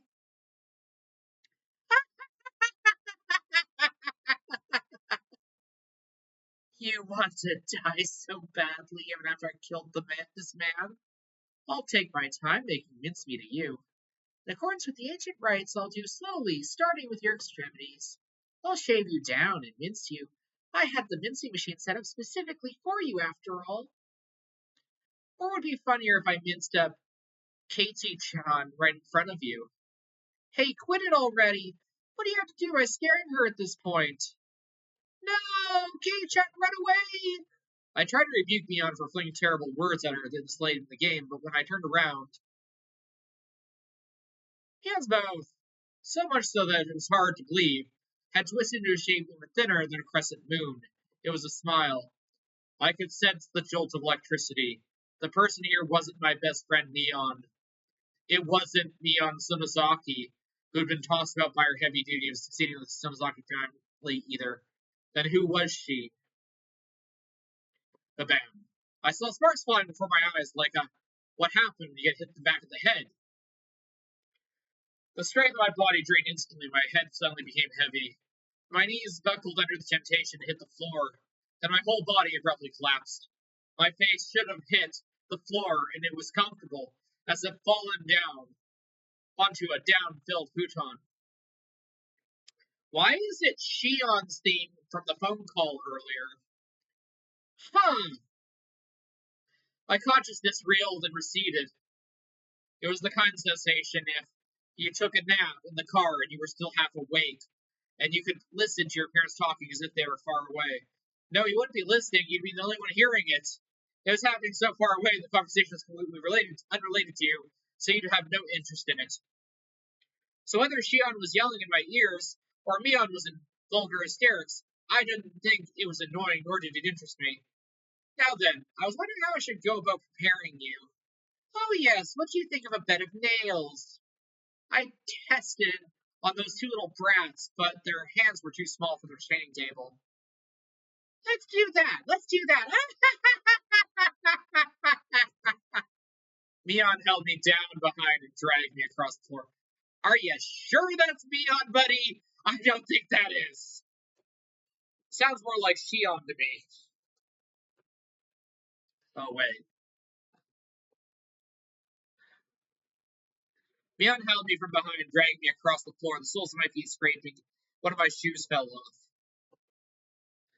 No, please stop, sis! Please stop! Ah! Ah! Shion's emotions exploded outward, and she burst into bitter tears. As if her crying had whetted Mion's interest, she flung me down, and returned to the prison cell again. Ma, you sure shouldn't cry with a cute voice, can you? Your natural bravado was making my skin crawl, but this definitely suits you best. A natural bravado? Again. Ugh. Mion, my big sister, I beg you. I don't care how you choose to kill me, but please at least let Kei-chan go. I'm begging you. Shion had always acted as though she were cut above her older sister. That Shion in such a miserable voice that she couldn't imagine it during those peaceful times. Prostrated herself before her older sister, she used to scoff at and plead forgiveness. Mion looked down with an expression of cool indifference, one that was plainly smiling with joy. You know, I wasn't planning to listen to your petty wishes. The way you're crying, though, it just is too funny. I think maybe I'll change my mind and listen to you. Since, come to think of it, I never did get anything big sister-like for you. Yes. Thank you so much. All right, then. Let's hear your apology for everything. Then maybe I'll let you be it'll all be water under the bridge. And maybe, just maybe, I'll let Kei-chan go. Mion said she might let me go, but she never said anything about letting Shion go. Before long, Shion gets on her hands and knees behind the bars, Mion speaking weak words of apology. They were too faint for me to hear, but their intention got across. Despite her watching with magnificently jubilant expression, Mion kicked the bars, declaring she was unsatisfied. You think you can make up for years of grudges and hard feelings like that? That just won't do. I guess let me speak out with both of you. No! Wait, sis! One more chance! Just one more chance! Mion stopped, waved her hand again in resignation, not because she'd grown impatient, but only because she was taking delight in abusing Shion. You can't apologize to my satisfaction anyway. I'll teach you how to make an apology that would get through to your older sister. I'm the one going to tell you once. If you ever even get a letter wrong, you're out. Got it? Yes. Thank you, sis. Oh.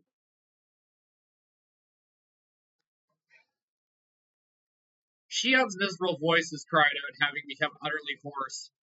The sensation tearing through my chest returned little at a time. I realized it was a feeling of anger bubbling up. I was slowly regaining control of my body. However, I was only able to feel my skin above and my blood flowing at that moment. I still could involuntarily move my fingers. Did you memorize it? Then let's hear you say it. Sincerely and faithfully from beginning to end with all your heart. If you can do it properly, then I'll only kill you. Yes, thank you. Thank you so much. Something strange. Something had become strange at some point. Just until a few moments ago, I was sure this had been neon, but dude, I saw so many hints. Holy crap. At some point, she had become someone else. The amount I know well would never do something so nasty like enjoying trampling over others' dignity like that. Yeah, and yet we have seen Shion repeatedly do this in social situations earlier in the story, so I'm under the impression this is Shion pretending to be Mion. Now, let's hear it. Your big sister's listening closely. Shion Sonozaki is.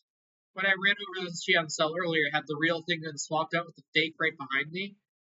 Anyway, this couldn't possibly be Mion. Shion Sonozaki is a lowly, worthless sow not fit to even lick her big sister Mion's feet. And when I think of the countless times I've been rude to my big sister without knowing my place, Yes, yes, that's the spirit. I'll permit you to say it a little more, okay? Blood circulated through my whole body. My numb senses were returning. Just a little more, while Shion is still holding Mion's no, that thing pretending to be Mion. Attention, hurry up. I reflect on how impertinent I've been, and swearing loyalty to my big sister Mion for the rest of my life. So,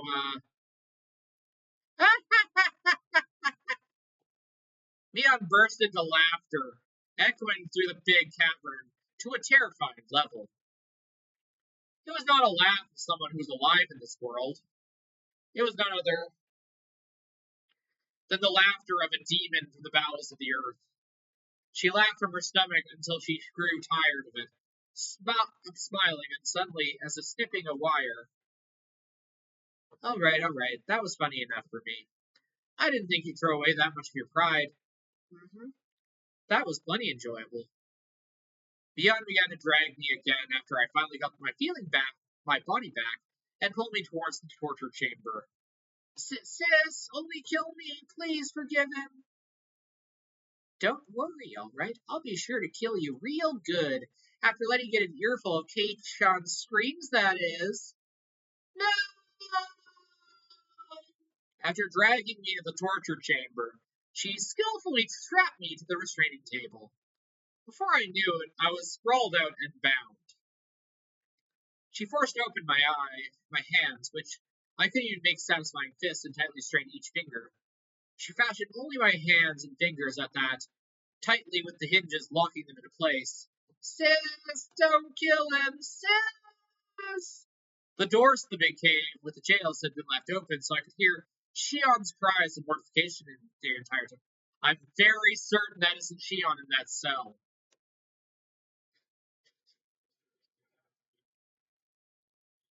Can you hear it, Shion? I'm just getting started now. Please enjoy Kei-chan's young screams. Give it a fucking rest. The feeling in my body in return, the first action I took was to tell her off that thing that looked like Neon. Awake at last, are we? I lied before, you know. Having wanted to give Shion the most miserable death of all, but locking her up because I hadn't thought of a good way yet. That was a lie. Neon brought over something like a toolbox. From inside, she removed a large hammer, metal hammer, and next to it she began to line up what looked like long, strangely shaped nails, whose ends had been turned into hooks like the kind you see in harpoons. I'll let her hear the screams of all the people that died because of her, and after they've soaked into her very soul, then I'll kill her. I've gotten a pretty good taste, huh? Who are you? Ha! I'm Mion Sonozaki. Has the fear driven you mad? No, you're not. There's no way you can be Mion Sonozaki. Mion snorted and continued for reparations for this horrifying torture. I see. Then if I'm not Mion, who am I? A demon. Huh? You're not Mion. Mion was just here. Give her back. Kei-chan, is your brain really going okay? You're going crazy with fear. Don't touch me. You damn demon! Give her back! Give Mion back! My best friend! Give Mion back! Mion stood there for a few moments with her jaw hanging open, not expecting me to say that. I myself knew that I was about to go insane. I knew it was nonsense to demand Mion's return when she was right in front of me. But this person in front of me couldn't possibly be Mion. There is no way I could accept that. This is what I thought. Mion had been possessed by a demon, and was controlling Mion as if they were separate personality. Mion was just a victim being manipulated by it. The evil one was really this thing. It all had to be doing of this was a demon possessing her.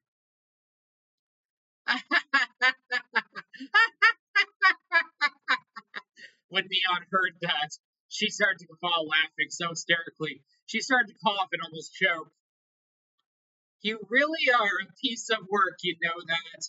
In this very moment, Mion Zimazaki is trying to kill you, and you're trying to reject me. I never knew such a funny person in all the world. If you wanted to laugh, do it all you want. No matter what you say, I won't accept that you're Mion. Give her back. Away with you, demon. What? Kei-chan, are you trying to kill me by drowning me in my own tears?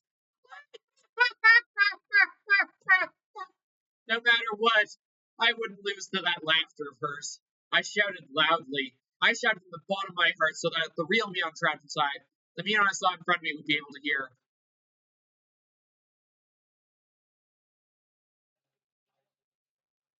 You can do it, Mion. Don't lose to this piece of shit demon. You're strong. Show me how strong you are.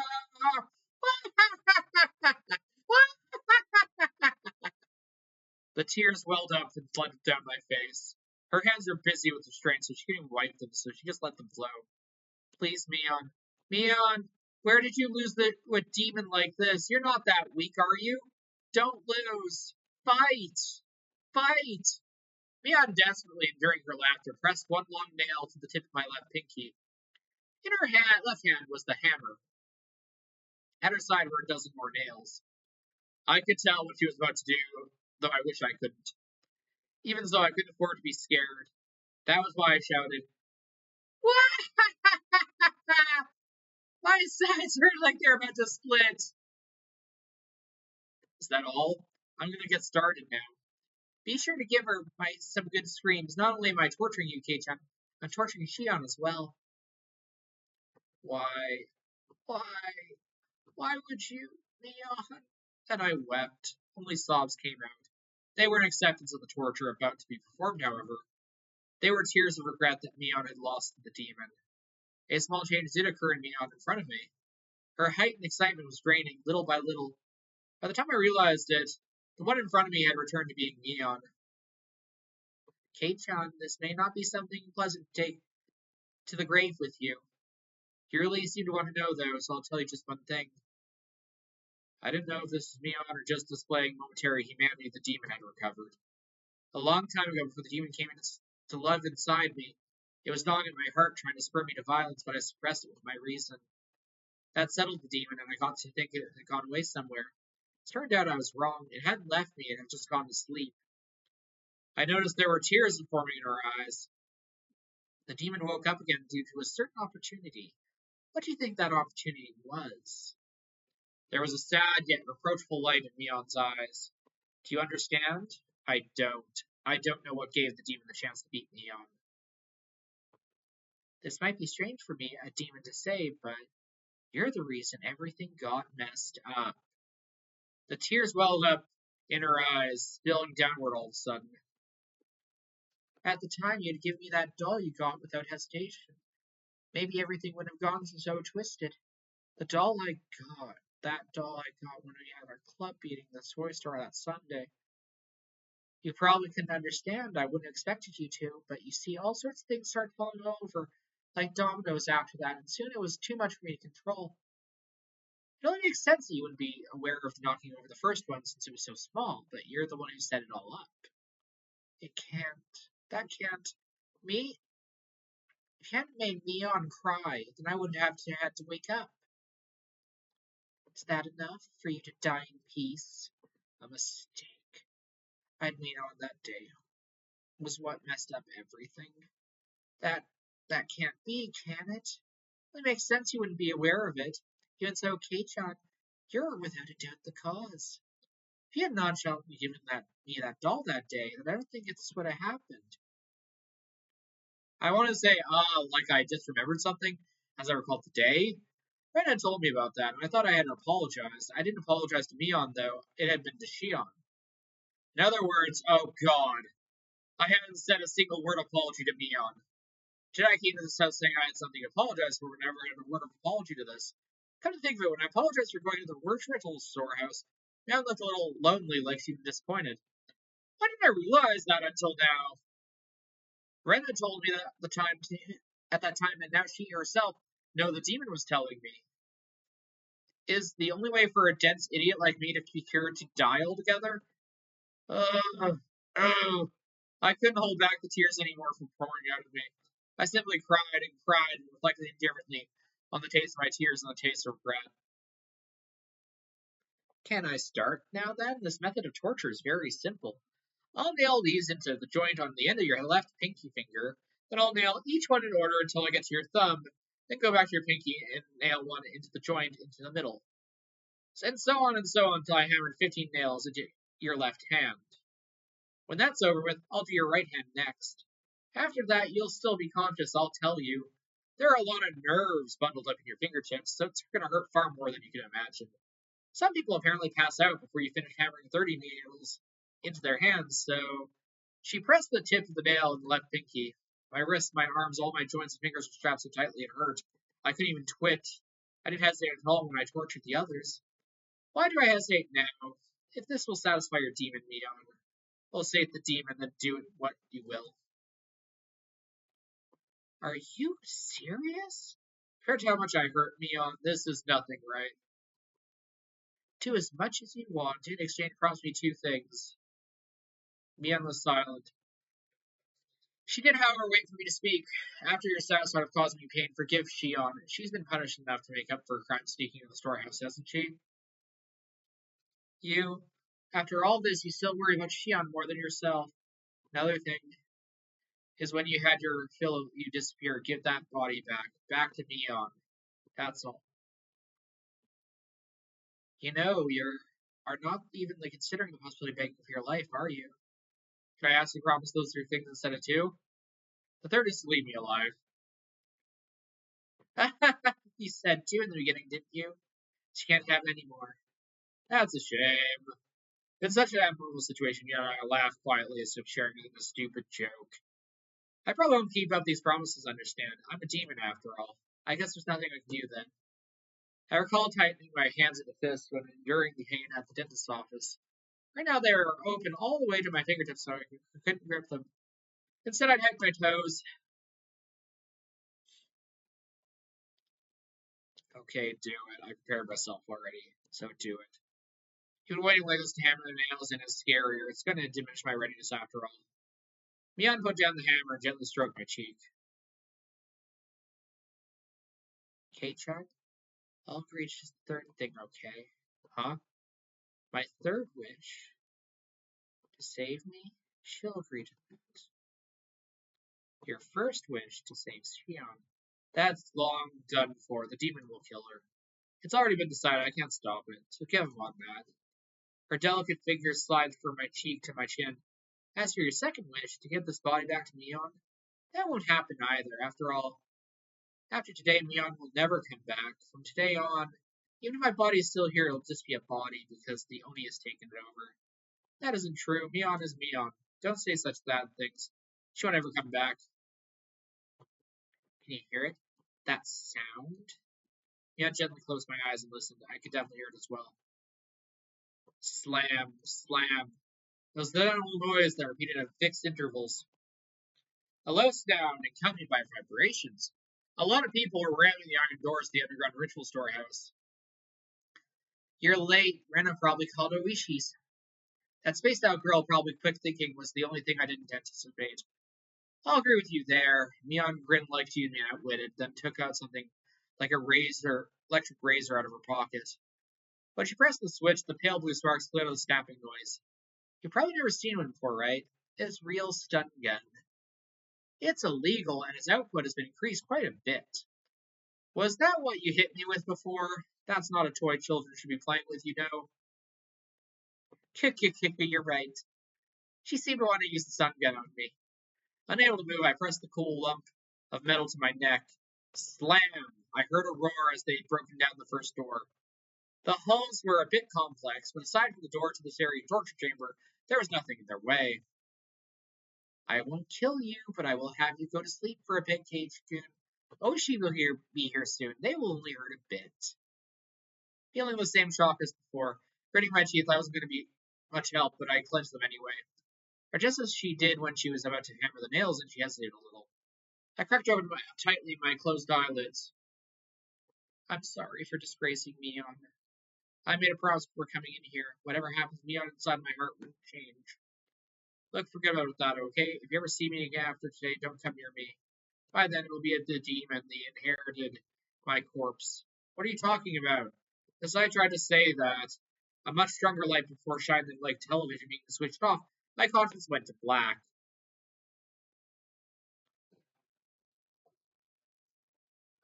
Oh boy.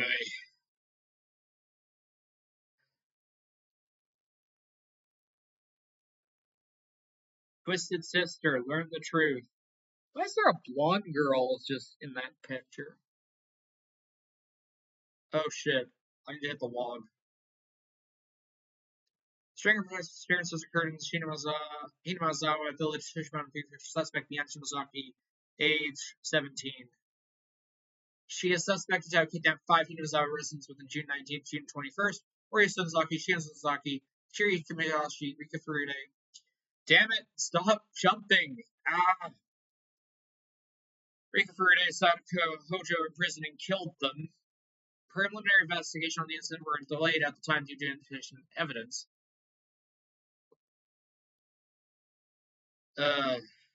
Resolved coincidentally and shockingly. On the morning of the 23rd, a vehicle patrolling the Sonozaki property heard screams from inside, rushed in as an emergency manager. The secured suspect's missing younger sister, Shion Sonozaki, and her 2 classmates, Keiichi Marabara and Ryuga, the suspect fled the scene. Despite the detached basement on the Sonozaki property, which is believed to have been used to kill those disappeared, discovered haired flakes of skin and blood of the other 4 missing persons, Ori Sonozaki, Kajiri Kamushi, Rikurude, and Sadako Hojo. They conclude the missing persons were tortured in the torture chamber. However, stop skipping! We conclude the missing persons were tortured in the torture chamber. However, their remains still have not been found. At one of her imprisoned classmates' advice, we continued searching the Chachman basement of the Sonozaki property, where they were imprisoned, believing there was, however, oh my god, stop that! They were imprisoned, believing that they were there. However, they still couldn't locate on the suspected escape route. Search the house basement, blah blah blah. Okay. Addition investigator continues as her participation in the serial freak death situations recently years, thinking to give some clues. No evidence that Mian Sonozaki was involved either indirectly has been found. Indirectly or indirectly. There are many under the unclear point that the motive behind this incident were those of the Sonozaki family. Residents of Himazawa have been extremely uncooperative in assisting us. We expect to require a long time to clarify them. Any local officer knowledgeable of the region is that this must have been a lynching, an internal form of punishment sacrilegious acts carried out against the police in the Yamazawa village. It is clear these incidents, particularly rooted in the region and prefectural police department, has ordered cautious investigation. We anticipate gaining valuable clues from the missing persons believed to be imprisoned for the longest time. Shion Sonozaki, the suspect's younger sister, but her mind has been stricken by a grave after effect of the incident. She has not been in a state of mind to properly answer any questions about what she knows. The psychiatrist concludes that she is in a temporary state of shock, but doesn't seem. Oh my god, stop that! But doesn't seem hopeful she'll recover today either. Only a few days passed since that time. After that, I was rescued by Oishi-san and a subordinate whom Ren had called in. Aside from my entirely blank state of mind, I had no external injuries. Most I had was a small burn mark from where the stun gun hit me. As I was having a checkup in the hospital, Oishi-san asked me all sorts of things, but I don't recall remembering what he asked or how I answered him. What I heard, surprisingly, Mion still hasn't been captured. There's apparently a great many hallways, smaller rooms extended from the depths of the prison. It would have been strange if she fled one of those and hidden herself. In one fortunate aspect, amidst all the misfortune, was that she had been safely secured by the police.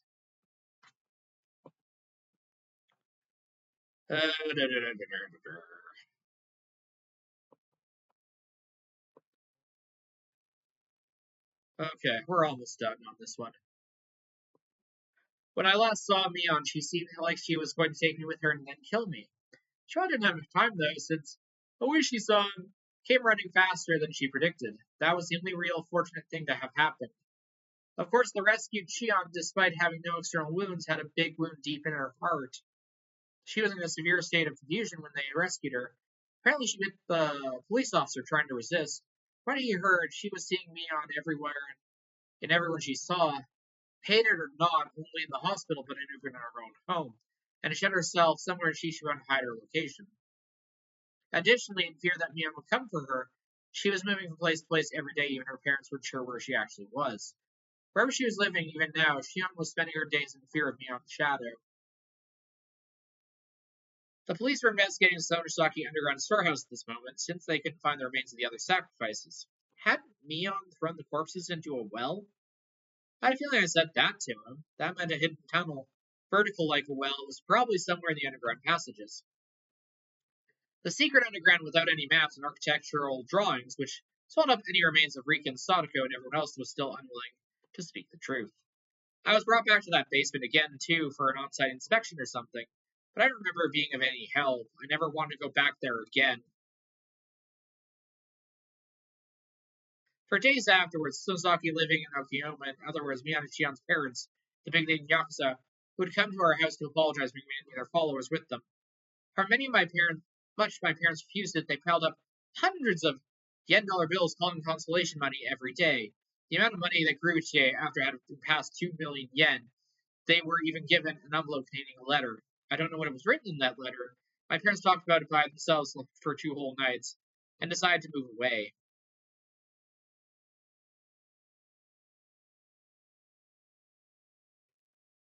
I see. You're moving, huh? When? The end of the month. I won't even have been in Himasawa for half a year. I'll be lonely. I'm the only one left. Rena smiled sadly. If I had said yeah, I thought I would make her even more lonely, so I changed the subject. Here's something to think about. This is how I broached it. Mion hadn't actually fled, but had been demon away in the truest sense of the term. Where she went after she disappeared that we didn't know. But was there? Where had she disappeared to? I hoped there was a hobby shop dealing in ports like the kind Neon liked. That place she'd finally be free from the burdensome fetters of her family. And live not as Mion Sonosaki, but as just Mion and enjoy herself. Maybe she already met up with Sadako and Rika-chan. They must also have been waiting for the day Rika and I would join them, spending all their days doing club activities as lively as they were. When I told Brenda that, she smiled and nodded.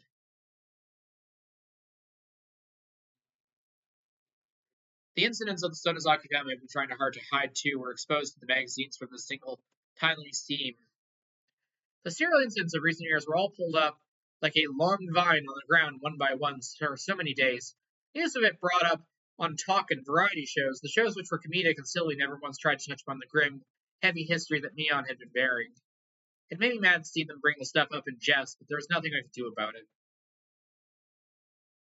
How big an impression would these short few weeks spent in Himasawa had on my life? During these few weeks, I met my best friends, had the best experiences of my life. I would have probably never forgotten for as long as I lived.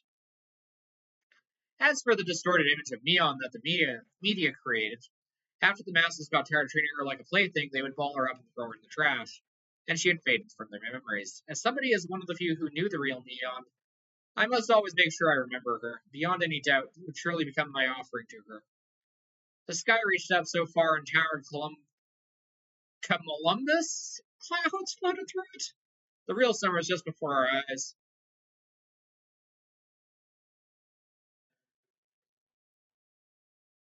Even so, whenever 10 p.m. came around, I would expect a phone call from Shion, or rather Mion. That was everything over the course. She would never call me. But that was precisely because she wouldn't call me that I was scared of who would call me this time. Plus, Mion still hadn't been caught. I can't say for sure that everything was completely over. On the other hand of that fear, though, were my prayers that Mion was safe. When I thought like that, I was able to sleep, even with such terrifying thoughts. The lights were off. Before her attacking when the lights were off was something that scared me. However, that feeling changed to regret within days. The moonlight filtered through the gap in the curtain shone on my desk and illuminated the doll. That's right, the doll that I should have given to Mion that day. She said it was import from England, or something was all the rage, didn't she? From that, she said, the most popular among them was one wearing a fluffy dress. After being released from the incident, the first place I went was to a toy store. Everything was apparently sold out besides things in the storefront shelves. I was refused once when they said they wouldn't sell the display products.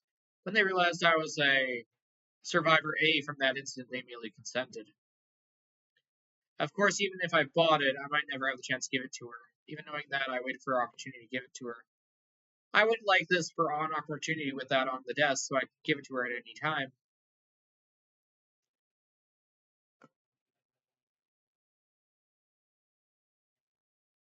Plunk. There was a weird noise. It was a noise I wasn't used to hearing. It was too big to be raindrops. It was completely different from the sound of lost bugs making when they ran with fluorescent lights. I figured I must have misheard and nestled back into my futon. Plunk. The noise happened again. I wasn't hearing things. I definitely heard it. What was it coming from? I got up and turned on the light. There was a second, there would be a third. From where, though? I listened carefully. Plunk. The window. Some sort of pebbles were colliding with my window. When I realized they weren't being blown there by the wind, rather being thrown by a person gave me a start. I looked at the clock, it was 2 a.m. Who would it be at this time of day? I quietly peeked out the front through the gap in the windows. In the light of the gate, despite it being so late, I saw someone.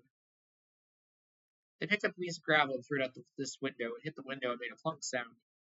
Who was it? I caught my breath in surprise. My eyes weren't deceiving me. That person was Mion. I opened the window and looked at the figure again. My eyes certainly weren't deceiving me. It was Mion. It was Mion. She was alive. Jan pressed her index finger to her lips and made a shush sound that I shouldn't shout.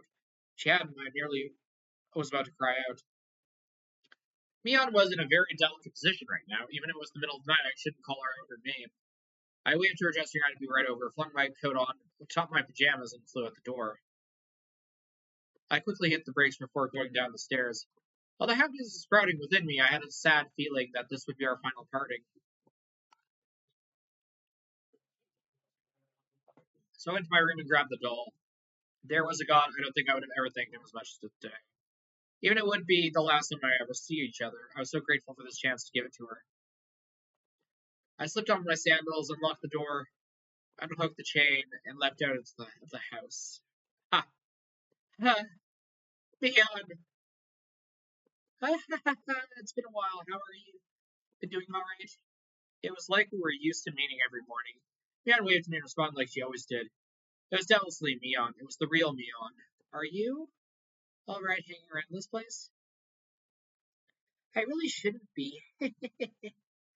She certainly wasn't acting like she knew the police were following her. It sounds like she was a patient who had gotten tired of staying at the hospital snuck out. Her speech was relaxed enough to make me think I couldn't be helped but be surprised. That relaxation I thought was more like Mion, and I was happy for it. Anyway, what's wrong? What are you at this hour? I want to talk to you one last time. That was when I noticed them. On Mion's forehead were droplets of sweat. Her expression was too, which I thought to be satisfied smiles upon closer inspection, trembling, and I realized she was forcing it. Well, I can't stay for any longer. That pain of note began to enter her words as well, as smiling a feat for her. Are you all right? Are you not feeling well? I tried so hard until now, but I can tell I'm done. I'm at my limit there. About to come up behind me, take me away. Mion's smile crumbled and started sniffing. Did she push herself this much just to come this way? Some, all this way for me?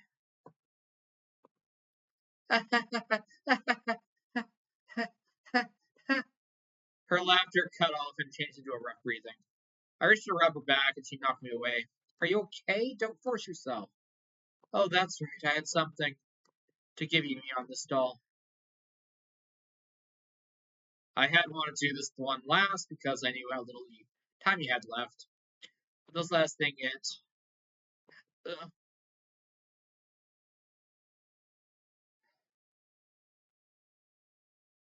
uh, uh, my stomach, it burns. Mion took a meat cleaver like a knife and stabbed me, and pushed it tight and took it, twisted it. Mion, hey, what the? It hurts. I made it. I made it. I cowered on the ground. My stomach was so hot it almost spewed fire. Mian watched and took steps back and cackled.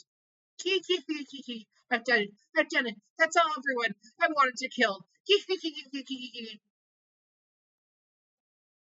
The last words were Mian left me with that day came back to me. After today, Mian never came back. From today on, even if my body is here, a body is all it will be. By then, the demon will have taken over. The demon, the demon, the demon.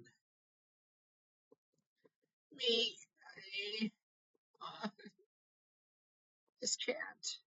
I thought we had finally been able to meet. This can't be on. A pool of blood of my own design is the doll I bought for Mion dyed in red. So red. Mion. The good fortune of being allowed to meet Mion once more, and the misfortune of meeting being torn apart before my eyes, should I be grateful or curse it? My emotions were neither of those. My consciousness sucked deep into the black swamp. The doll I bought for Mion, the blood had ruined it. No matter how much I scrubbed and scrubbed it needlessly, been ruined, ruined, ruined. The sad moon was so white, it looked frozen.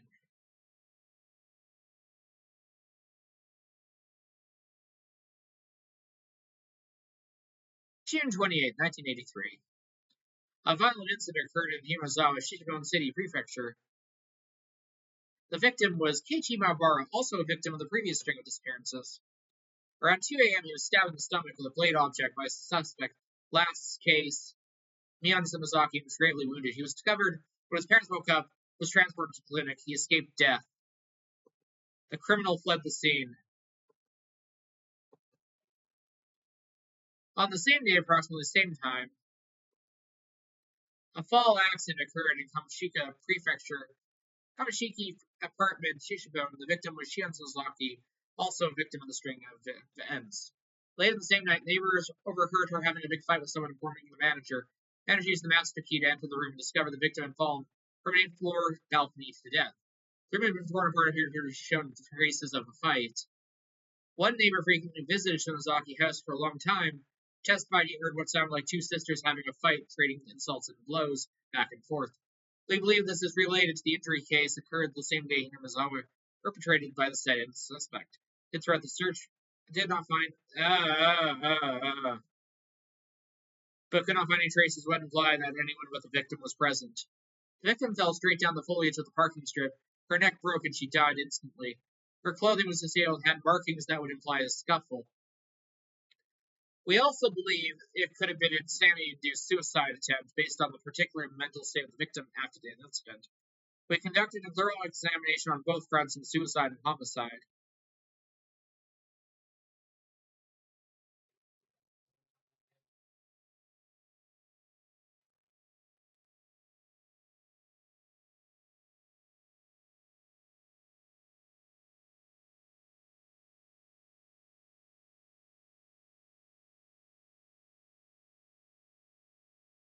Only 5 minutes, understand? Please try not to excite him. Yes, I'll be careful. Collect. The door opened and I expected Oishi-san to come in. Hello, Mubara-san. It's been a while, hasn't it? Tell me, how have you been since then? Doctor says, my post-operative recovery seems to be going smoothly, but I think I got the worst when I saw your face. You wound me. As Oishi gave a laugh and smelled of sweat, he handed Mom a bag of assorted candies he must have purchased from the souvenir corner of the first floor of the hospital. Excuse me, Mrs. Marmara. Would it be possible for me to talk to Keiichi for a few minutes? Mom clearly wasn't pleased at the thought of the police officer talking to her son without her there, but however, I insisted. Sorry, it's just a little bit, just 5 minutes, okay? Though grudgingly, Mom left the room when she closed the door, Oishi-san grinned. A room to yourself, how high class. Well, lady always gets a shared room, you know. It's quite lively, however. It seems like you're on higher rank if you have the worst disease in the places like this. The sicker you are, the prouder you are. Maybe the more arrogant. Oishi-san, we only have 5 minutes. I'd like it if we saw the were last 5 minutes we ever saw each other. I don't have any connection to Inazawa anymore. This isn't Inazawa anyway, either. Yes, because aren't any general hospitals in the Okunimiya. Mind if I take a seat? Down we go. This is a large universal hospital in Shichiban City. It was splendidly urban, entirely different from the likes of Hinozawa and Okunimiya. It's hard to believe Hinozawa was part of the same city. When does it look like you'll get transferred? Dunno, I'm ready to go whenever, though. Our moving plans were delayed a little because of my serious injury. Parents had already left the house in Hinozawa, though, and we're living in our new one. They plan to have me transfer hospitals to a closer one to the new house once I've recovered enough to be taken there.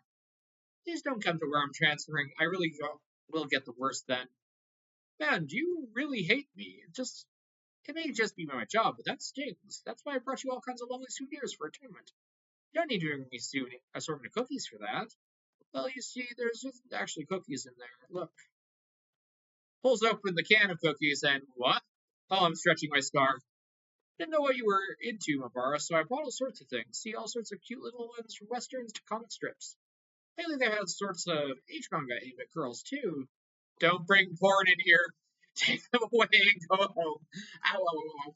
No, I thought you were sure a healthy young person like you, feeling a little needy, being cooped up in place for so long. Stay here too long, the only fetish you'll end up with is nurse one, you know. There's plenty of other beautiful things in the world besides nurses, after all. Don't decide what major. Now keep your options open. You need to be a more all-round type person. I gave Oishi a vulgar laugh and pained the grin. Somehow or another, I understood. The fact that Oishi was bringing this up like this meant that he must have something important to tell me. The incident with Shion is really unfortunate. The night I was stabbed by Neon, Shion fell from my balcony and died. They said the police were investigating possible accident, suicide, and homicide, but it could only have been Neon. Neon found out where Shion was hiding and pushed her down to her death. Nothing else would be conceivable. It couldn't have been an accident. It was Neon. It had to be. The criminology guys are saying that it had to be a suicide, but I don't know the opinion you are, Miyabara-san. She pushed Neon-san and also stabbed you in one night. Has Neon still not been found? Oh, that's right. That's what I came here to tell you today, yes? We actually did find her. What? Ow. Learning that, I felt rather strange to me. I was partly relieved that the incident was truly over, and was partly sorry my best friend had finally been caught. I felt many things, too. My heart was a maze of emotions. That's not all. In the Sonozaki House catacombs, we found a hidden well. Just as you said, Mabara-san, we found the remains of those who disappeared in the bottom. I see. That sliver of hope, that possibility I believed in that Rika-chan and Sadako were alive, just in the fact that remains aren't found. Gone.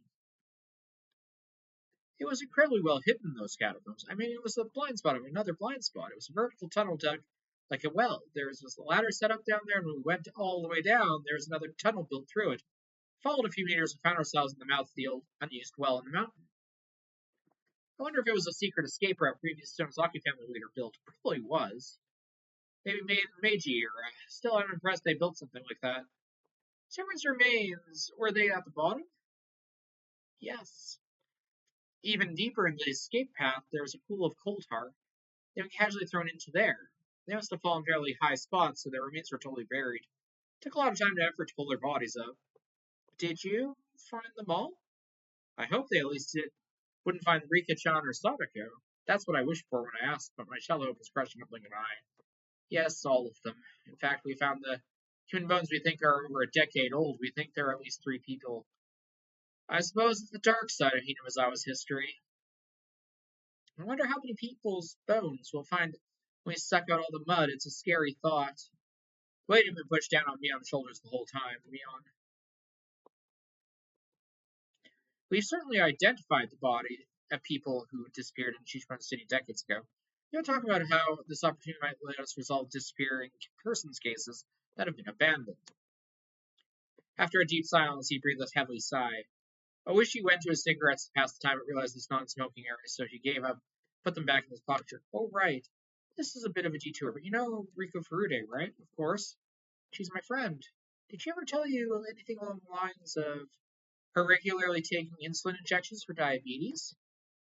Rika-chan has diabetes? I didn't know what he was talking about.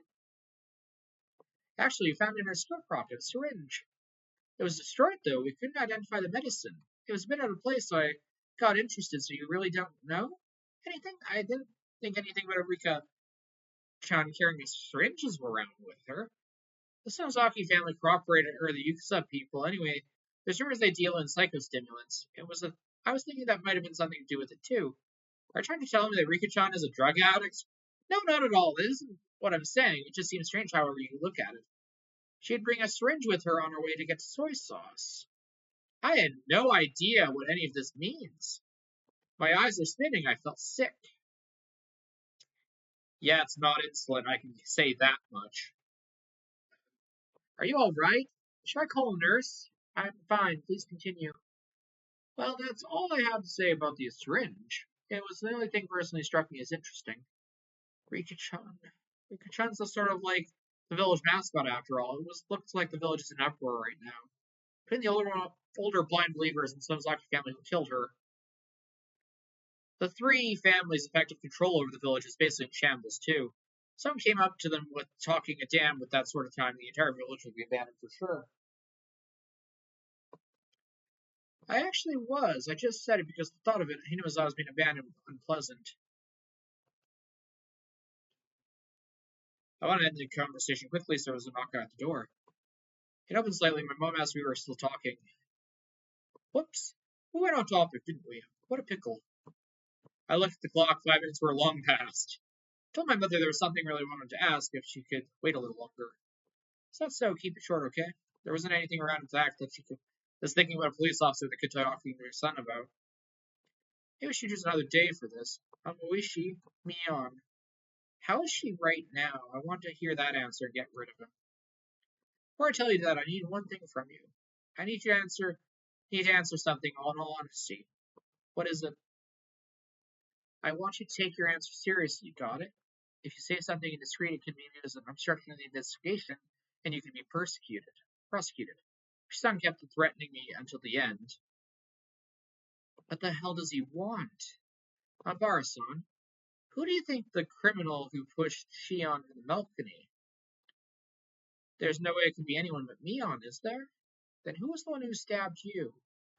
Please don't make me say it again. It was Mion. Mion Sonozaki. Oishi smiled bitterly and dabbed his forehead with the handkerchief to wipe his sweat. He should have expected that answer, and yet it looked as though he wasn't satisfied. She pushed Shion and stabbed me. Didn't you admit yourself that Mion was the criminal?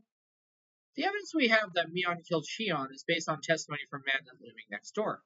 This neighbor actually is a member of an organized crime group. In other words, he was Shion-san's bodyguard. It seems he's a veteran leader in that vein, was like a parent to the Sonozaki sisters growing up. That man said, the noise from the next door was just the sound of fighting between the sisters that he was used to hearing when they still lived together. No, there was no doubt about it. He heard Mion and Shion insulting each other, heard them struggling. At first he thought it was a hallucination that she was having brought on by dementia. You see, he thought that because that sort of ruckus had been occurring every night, but that might have been longer than the rest. He claimed he just went to her room to give her a sedative. The noise died down when he got to the manager and gave him the key. He decided to at least check up on her, and if she wasn't answering his calls, took the plunge and locked the door. Then they saw the room was a mess. Since Shion had been pushed over the balcony, they decided it had to have been Mion, and that's how it happened. In other words, he only heard the other side of the wall, plus because the apartment complex is connected to their organization, it doesn't have many residents. So the only ones who heard it happen, turned out there's only one person who witnessed Mion Sonozaki. Even if you didn't see her, that isn't obviously Mion's doing. Now settle down, this is what I'm saying. It means you're the only one who saw Mion for sure last night.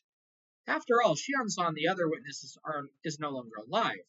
What are you saying? I don't really understand. At this point, Oishi paused. The fact that this was a no smoking area completely slipped his mind as he took out his pack of cigarettes again. Kerchak, he clicked the lighter and exhaled a long tobacco smoke. Were you really stabbed by Mion Sonozaki? Yes, there's no doubt about it. The smoke of Oishi-san's breathed out, and floated away like a thunderclap, swept away by the wind. Oishi-san, you can't smoke in here, the nurses will get mad. Actually, we found Mion Sonozaki at the bottom of the well as well. What? She fell to her death. We believe that she was trying to escape the hidden tunnel in the well. Her foot slipped as she climbed the ladder. She fell to the bottom, broke her neck, and died. Yes, the same way Shion's wait. She broke her neck. Well, what? After he passed out that day, Mion Sonozaki tried to escape using the hidden tunnel, but her foot slipped and she died, as if beckoned by the corpses of the other sacrifices she brought down. But that doesn't make any sense, does it? The autopsy came to the conclusion she definitely died on that day. She didn't go back down there after attacking you and Shion. She was already dead by then. My jaw was on the floor. There is absolutely no way this could be. Mion was the one that stabbed me. It had to have been her. There wouldn't have been anybody else to do it. Then, who attacked Shion and me? Who was it? The one who attacked you was the one who was Mion Sonozaki, and yet not Mion Sonozaki. My mind was completely a mess, and I started to lose my ability to think straight. Do you remember how Miyu Takano died? Yeah, Takano? Yeah. I think I heard she was burned to death in some distant mountains. We learned she was burned after being strangled to death. The Gifu Station did autopsy. It's a little bit strange. The result of the preliminary autopsy says she's been dead for at least 24 hours. Since that was contradictory, they're panicked. They seem to have revised to say she died earlier that day. Despite me being absolute wreck over what was going on with Mion, she was telling me there was even more on top of that. I didn't understand the complex things Oishi-san was telling me. The results say she's been dead for 24 hours, as our own criminologist says. This is a pretty damn reliable. So, then what would that mean? I asked the question over and over. On the night of Watanagshi, you were with Miyo Takano, weren't you? I was. She met her on the day before while setting up for the festival, right? Wait a minute. That doesn't make any sense. Yes. I was with her then. If she's been dead for 24 hours, then what? Oh, then that would mean she was already dead the day before the festival. Ha ha, that can't be. She was alive during the festival preparation. However, when you all slipped in the ritual storehouse, Takano was already dead. The origin of what happened, the beginning of everything, our intrusion in the storehouse, which had come to regret countless times, the one who tempted me, Takano.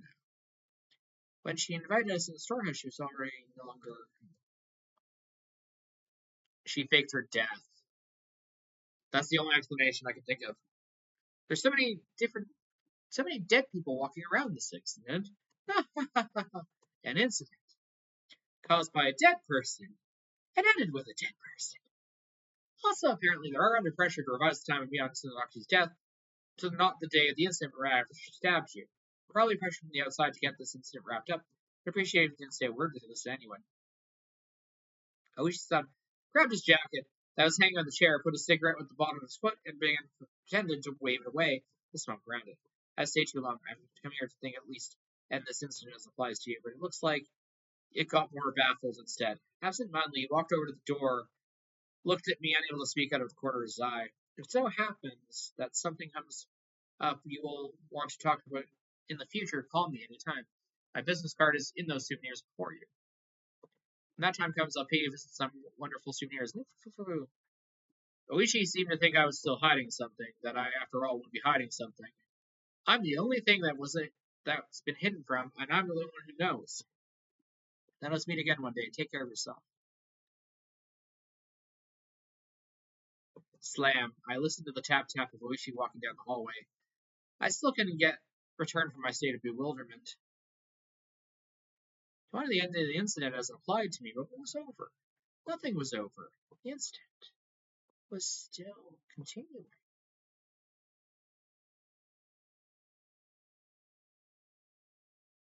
What's with the blood drip?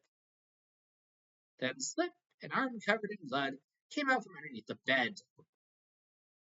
I wasn't that surprised. This was an illusion I was seeing, seized with fear. Kei-chan, I told you, remember? I heard a guttural voice from under the bed. This I still recognize as Mion's voice. What, Mion? What did you tell me? I warned you on that day. After today, if you see me, it will be the demon that possessed my body. Ha ha ha ha! You said that, didn't you? Sorry. Guess I wasn't careful enough. That's why I got stabbed. Possible wounds sustained when she fell from the ladder. Many of her fingernails were broken and torn. Her arm slowly felt on top of the bed in search for mine. Oh, hey, Mion. I just, well, thought of a good joke. Want to hear it? The Mion under the bed didn't answer. Let's say that I died here today, but tomorrow I'm still here living a normal life. So when Oishi learned about it afterward, the time death doesn't make any sense once again. He made a huge deal about how someone who should have died was alive and he totally lost his head. Takano, then Mion, and then me third. So funny, right? Makes you laugh, doesn't it? Kei-chan, laugh. Or was that not funny? Mion's bloodstained hand groped around and found my wrist. Though her fingernails were torn, she gripped it hard as if scratching me. Ow, ow, ow, go easy. Ow, it hurts. Kei-chan, I've come for you. I tried to shake my wrist loose, but the strength she held it with was unbelievable. I couldn't. She's only gripping one wrist, and yet my whole body couldn't move. I couldn't even twitch. My fingers were spread apart. I couldn't make a fist either. And that fact I couldn't make a fist reminded me of the restraining table. I felt a crooked nail pressed against my fingertip. Mion's forehead was split open, with a face covered in blood. She smiled and got right back in front of my face. Nothing was over. Nothing was over. The incident was far from over. It was still going on. It was still happening. Somebody please end this incident, this cruel, tragic, and poor sad incident. Please end it. That is my only wish. I grant you one before, remember? You don't get anymore. Beyond felt firmly held the nail on my fingertail, and with that other hand she slowly swung the mallet in the air, and splat. That's the ending. We're finally finished chapter 2.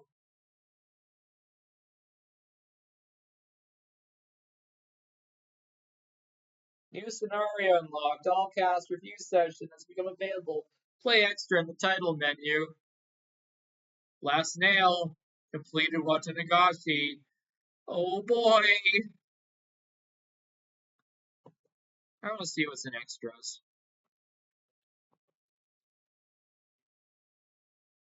If it's just a review of everything. Thank you very much for enjoying Higarashi and They Cried Watanagshi. How'd you like the story this time? Enjoyed it even a little? I'm happy. A little nothing, not again. It was a huge bad ending, wasn't it? It's not enough to make me simply furious.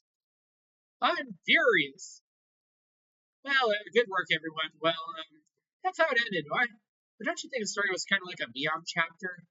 I'm extremely satisfied how big a role I played. Yeah. You cannot call such a thing a success, Rika. I got killed too. None of this is concerned Sadako at all, either. Well, I don't want to die like that. Now it's not a surprise. There's a story centered around Mii-chan, so there's probably going to be one centered around Sadako-chan too. Look forward to it. Sadako will definitely get attacked by a crowd of weirdo bullies and abused to death. don't want that. Wow! Me-chan, if you joke around too much, you'll make me angry too.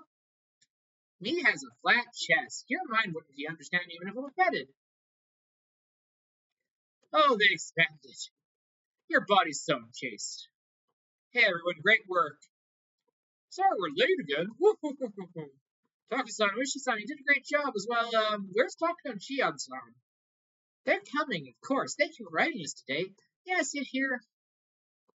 Yeah, go right ahead. Okay, we'll cut that down. We're done for now. I was just curious to see what it was. It's just a rehash of who all the characters are and explaining the story a bit better. And we'll call it a stream. Bye bye.